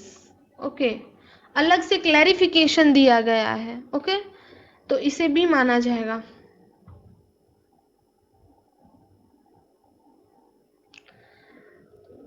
अभी हम लोग आगे का कंटिन्यू करते हैं, चैप्टर खत्म ही होने वाला है। Recourse against arbitral award. Recourse आप कौन कौन से, मतलब कि पार्टी है फाइल कर सकते हैं an application for setting aside the arbitral award. Arbitral award को ना मानने के लिए, सेट असाइड करने के लिए पार्टी क्लेम फाइल कर सकती है। कहां पर? कोर्ट में। कितने समय के अंदर? With in 3 months of arbitral award. Extended period सिर्फ एक्सेप्शनल सर्कमस्टेंसेस के ही दिए जाएंगे, वरना एक्सटेंडेड पीरियड नहीं मिलेगा। ग्राउंड्स कौन कौन से हैं जिसमें एप्लीकेशन पार्टी कर सकते हैं? सबसे पहला incapacity. If the party was under some legal incapacity of arbitration agreement is not valid under the law arbitration agreement ही इनवैलिड था, या पार्टी ही कोई लीगल इनकेपेसिटी थी, प्रेजेंट नहीं कर पा रही थी, ठीक है, तब ऐसे केस में।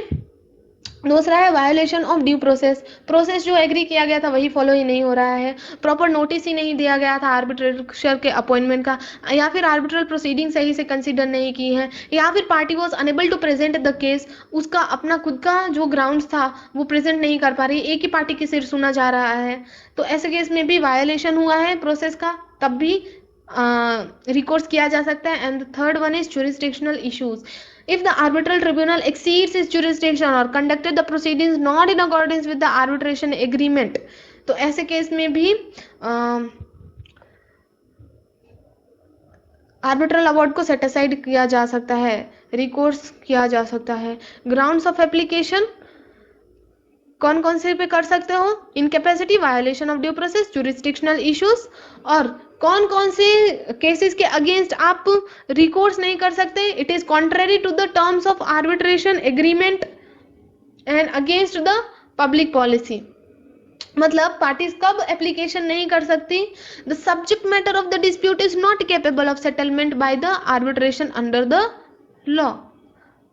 सॉरी, देखिए, ग्राउंड्स ऑफ एप्लीकेशन दो चीजें हैं। सबसे पहला, पार्टीज को एप्लीकेशन करना पड़ेगा। कौन कौन से केसेस के केस में? ये जो ऊपर के 3 केसेस हमने देखे, incapacity, violation of the due process और जुरिस्डिक्शनल इश्यूज, अगर इन सब केसेस हैं तो कोर्ट को अलग से एप्लीकेशन देना पड़ेगा। कोर्ट अगर एप्लीकेशन को एक्सेप्ट कर रही है तब आप फर्दर रिकोर्स कर सकते हो। बट ऐसे भी केसेस हैं जहां एप्लीकेशन की कोई भी जरूरत नहीं है। First one is contrary to the terms of arbitration agreement. जो सब्जेक्ट मैटर है डिस्प्यूट का, आप उसे आर्बिट्रेट ही नहीं कर सकते। वो उन मैटर्स में से आता है जैसा कि मैट्रिमोनियल डिस्प्यूट हो गया, क्रिमिनल कुछ काम हो गया है, क्रिमिनल केसेस को आप आर्बिट्रेट नहीं कर सकते हो, इलीगल केसेस को आर्बिट्रेट नहीं कर सकते हो, ठीक है। Against the public policy of India, it was conflict with the public policy of India, ऐसे केसेस को भी आप आर्बिट्रेट नहीं कर सकते हो। Next is finality and enforcement of arbitral award. Arbitral award is final and binding, पहले से ही हम पढ़ते आ रहे हैं। It can not be challenged after 3 months और अलाउड टाइम। ओके, और ऊपर के जो प्रोसीजर्स दिए हुए थे, कौन कौन से ग्राउंड्स हैं, उसके अगेंस्ट आप चैलेंज नहीं कर सकते हो। Next, section 36, it outlines the procedure for enforcement and grounds on which the court may refuse enforcement। ठीक है, आर्बिट्रल अवार्ड दे दिया गया, कौन कौन से ऐसे ग्राउंड्स हैं जहां पे आर्बिट्रल अवार्ड को इन्फोर्स नहीं किया जा सकता है? सबसे पहला, irrespective of the country in which it was made is enforceable as the decree of the court. Arbitral award India में दिया गया है, डोमेस्टिक है, या सॉरी इंडिया में है, या फिर इंडिया के बाहर कहीं और डिक्री मिली हुई है, अवार्ड दिया गया है, it would be treated as the decree of the civil code and it would be enforceable. Filing for enforcement. Once an arbitral award is received, the party seeking enforcement may file before the court within the jurisdiction where the subject matter is suited or where the assets of the losing party are located. अगर कोई assets को समझ लो, assets जहाँ पे located है या फिर जो जुरिस्डिक्शन है, इन दोनों में से कहीं पे भी आप इन्फोर्समेंट के लिए रिफ्यूज कर फाइल कर सकते हो और कोर्ट में refuse the enforcement. Stay on enforcement. The court may grant stay on enforcement of award if the party files application challenging the award under section 34. Setting aside the arbitral award. Setting aside the arbitral award के cases अगर follow हो रहे हैं तो stay लगा सकता है enforcement पे, वरना रिफ्यूज करेगा। Condition for refuse of enforcement, कब कब रिफ्यूज कर देगा? If the party against whom the award is invoked furnishes the proof of certain conditions such as incapacity of party, invalidity of arbitration agreement and procedural irregularities, etc. Okay, section 36 is crucial provision. It ensures that the swift and effective enforcement arbitral award के हो रहे हैं, finality and efficiency of arbitral process. Generally arbitral award challenge नहीं होता है और उसके enforcement के against generally questions भी नहीं आते हैं। ठीक है, MCQs कर लेते हैं। Satish Cake Shop was a leading shop for cakes and pastries. Manish is regular customer and always orders his requirement on WhatsApp. One day it orders 100 cake again on WhatsApp, but the time he added a clause, any dispute regarding the quality shall be referred to a sole arbitrator to be mutually appointed by both the parties and shall be governed by the provision of the Arbitration Act. उसने WhatsApp में ये लिखा कि अगर कोई dispute हो रहा है तो रिफर करेंगे सोल आर्बिट्रेटर को, mutually appointed by both the parties, और it shall be governed by provision of arbitration act. Please place your order if the above terms and conditions are agreeable by you. Satish cake shop ने supply कर दी है order. Whether this is an arbitration agreement between the shop? Yes, mentioning on WhatsApp is considered as arbitration agreement. Okay, next is Hotel Crimson Palace was entered into contract with Messrs Jane Lift Maintenance Services for annual maintenance of lifts in Hotel Crimson Palace for 1 year. An arbitration clause regarding the reference of the dispute to arbitration was also added in the contract. After the expiry of the period, service agreement was further renewed for 1 year, but this time arbitration clause was not separately added. Whether the arbitration agreement continued और not, ये novation का case है जहां पे again arbitration agreement पहले वाले contract में था, न्यू कॉन्ट्रैक्ट में नहीं है। तो क्या आर्बिट्रेशन एग्रीमेंट कंटिन्यू हो सकता है? No, arbitration agreement ends at the end of the original agreement. Original agreement ही खत्म हो गया है। ओके, next is ABC were partners in ABC company. He was interested to retire from the firm. He informed the firm about his retirement and the date of retirement. His share from the firm's capital fund including accumulated profit and reserves were 4 lakhs. A filed a claim of his share to the firm. Whether the claim is dispute among the partners? Claim is not equal to dispute. Okay, so options है yes, filing claim is clear indication of dispute. नहीं. No, mere filing of claim cannot be considered a dispute among the partners. Yes. In a dispute between M and Z was appointed as arbitrator. M और N के बीच में dispute हुआ, Z was appointed as arbitrator. On the matter of dispute, Z consulted with one of the client, but his was unknown to the parties to dispute. Neither informed them even after. M and N informed the court about his misconduct. Z argued that he has done it for the purpose of resolution of dispute only. Find the correct option. Confidentiality तो maintain करना पड़ेगा। अगर आप parties के बिना कोई भी experts की हेल्प ले रहे हो या कहीं पूछताछ कर रहे हो तो आप मिसकंडक्ट के गिल्टी होगे। So the Z is guilty of misconduct. A dispute arises from a contract for supply of electronic components where Alpha Electronic claims that they delivered the component not to meet the agreed upon specifications, leading to financial losses. Beta Manufacturing argues that the component meet the contractual requirement. Any issues are related Alpha Electronic mishandling during installation. The contract between the Alpha Electronic and Beta Manufacturing includes a clause stating that any dispute shall be resolved through arbitration, but it does not specify the place of arbitration. Both the parties have submitted evidence supporting their claims, and there is no agreement on preferred place for arbitral proceedings. When deciding the place of domestic arbitration, the arbitrator should consider, क्या consider करना पड़ेगा, the convenience of the arbitrator, जी नहीं, parties का, the preferences of the party initiating the arbitration, the preferences parties का नहीं देखना होगा उसे, the neutrality and impartiality of the chosen location, ये भी नहीं देखना है उसे, the proximity to the parties and the location and relevant evidence and witnesses. ठीक है, पार्टीज का प्रॉक्सिमिटी, पार्टीज के कितने पास में है, कितना कन्वीनियंट हो रहा है पार्टीज को, और जो रेलेवेंट एंड एविडेंसेस ऑब्टेन करने में हेल्पफुल रहेगा. सो यहाँ पे हमने हमारा आर्बिट्रेशन एंड कंसिलिएशन एक्ट का चैप्टर नंबर 2 को कंप्लीट कर दिया है. अराउंड 1 hour 42 minutes का हमारा लेक्चर है. बहुत ही फास्ट बट बहुत ही डीपली हमने इसे कवर किया गया है. ईच एंड एवरी कंसेप्ट को हमने यहाँ पे पढ़ा हुआ है. एंड सच में अगर आपने इस पूरी सीरीज को कंटिन्यू किया है, 70+ मार्क्स एक बार पूरी बुक को पढ़ के एज वेल एज एक बार आप ये वीडियोस देख लो, सिर्फ आप कैन इजीली स्कोर कर सकते हो. मैंने सिर्फ 3 days की प्रिपरेशन में 84 मार्क्स स्कोर किए थे. सो यू कैन अंडरस्टैंड ये चैप्टर्स बहुत ही ईजी हैं, ईजी टू स्कोर हैं, एंड क्वेश्चंस भी बहुत ज़्यादा टफ नहीं पूछे जाते हैं. Okay, so thank you and stay tuned for the other lectures also, and please do let me know कि further feedback आप मुझे provide करिए कि अगर कोई भी corrections needed हैं या किसी और topic के लिए आपको further videos चाहिए. Okay, thank you.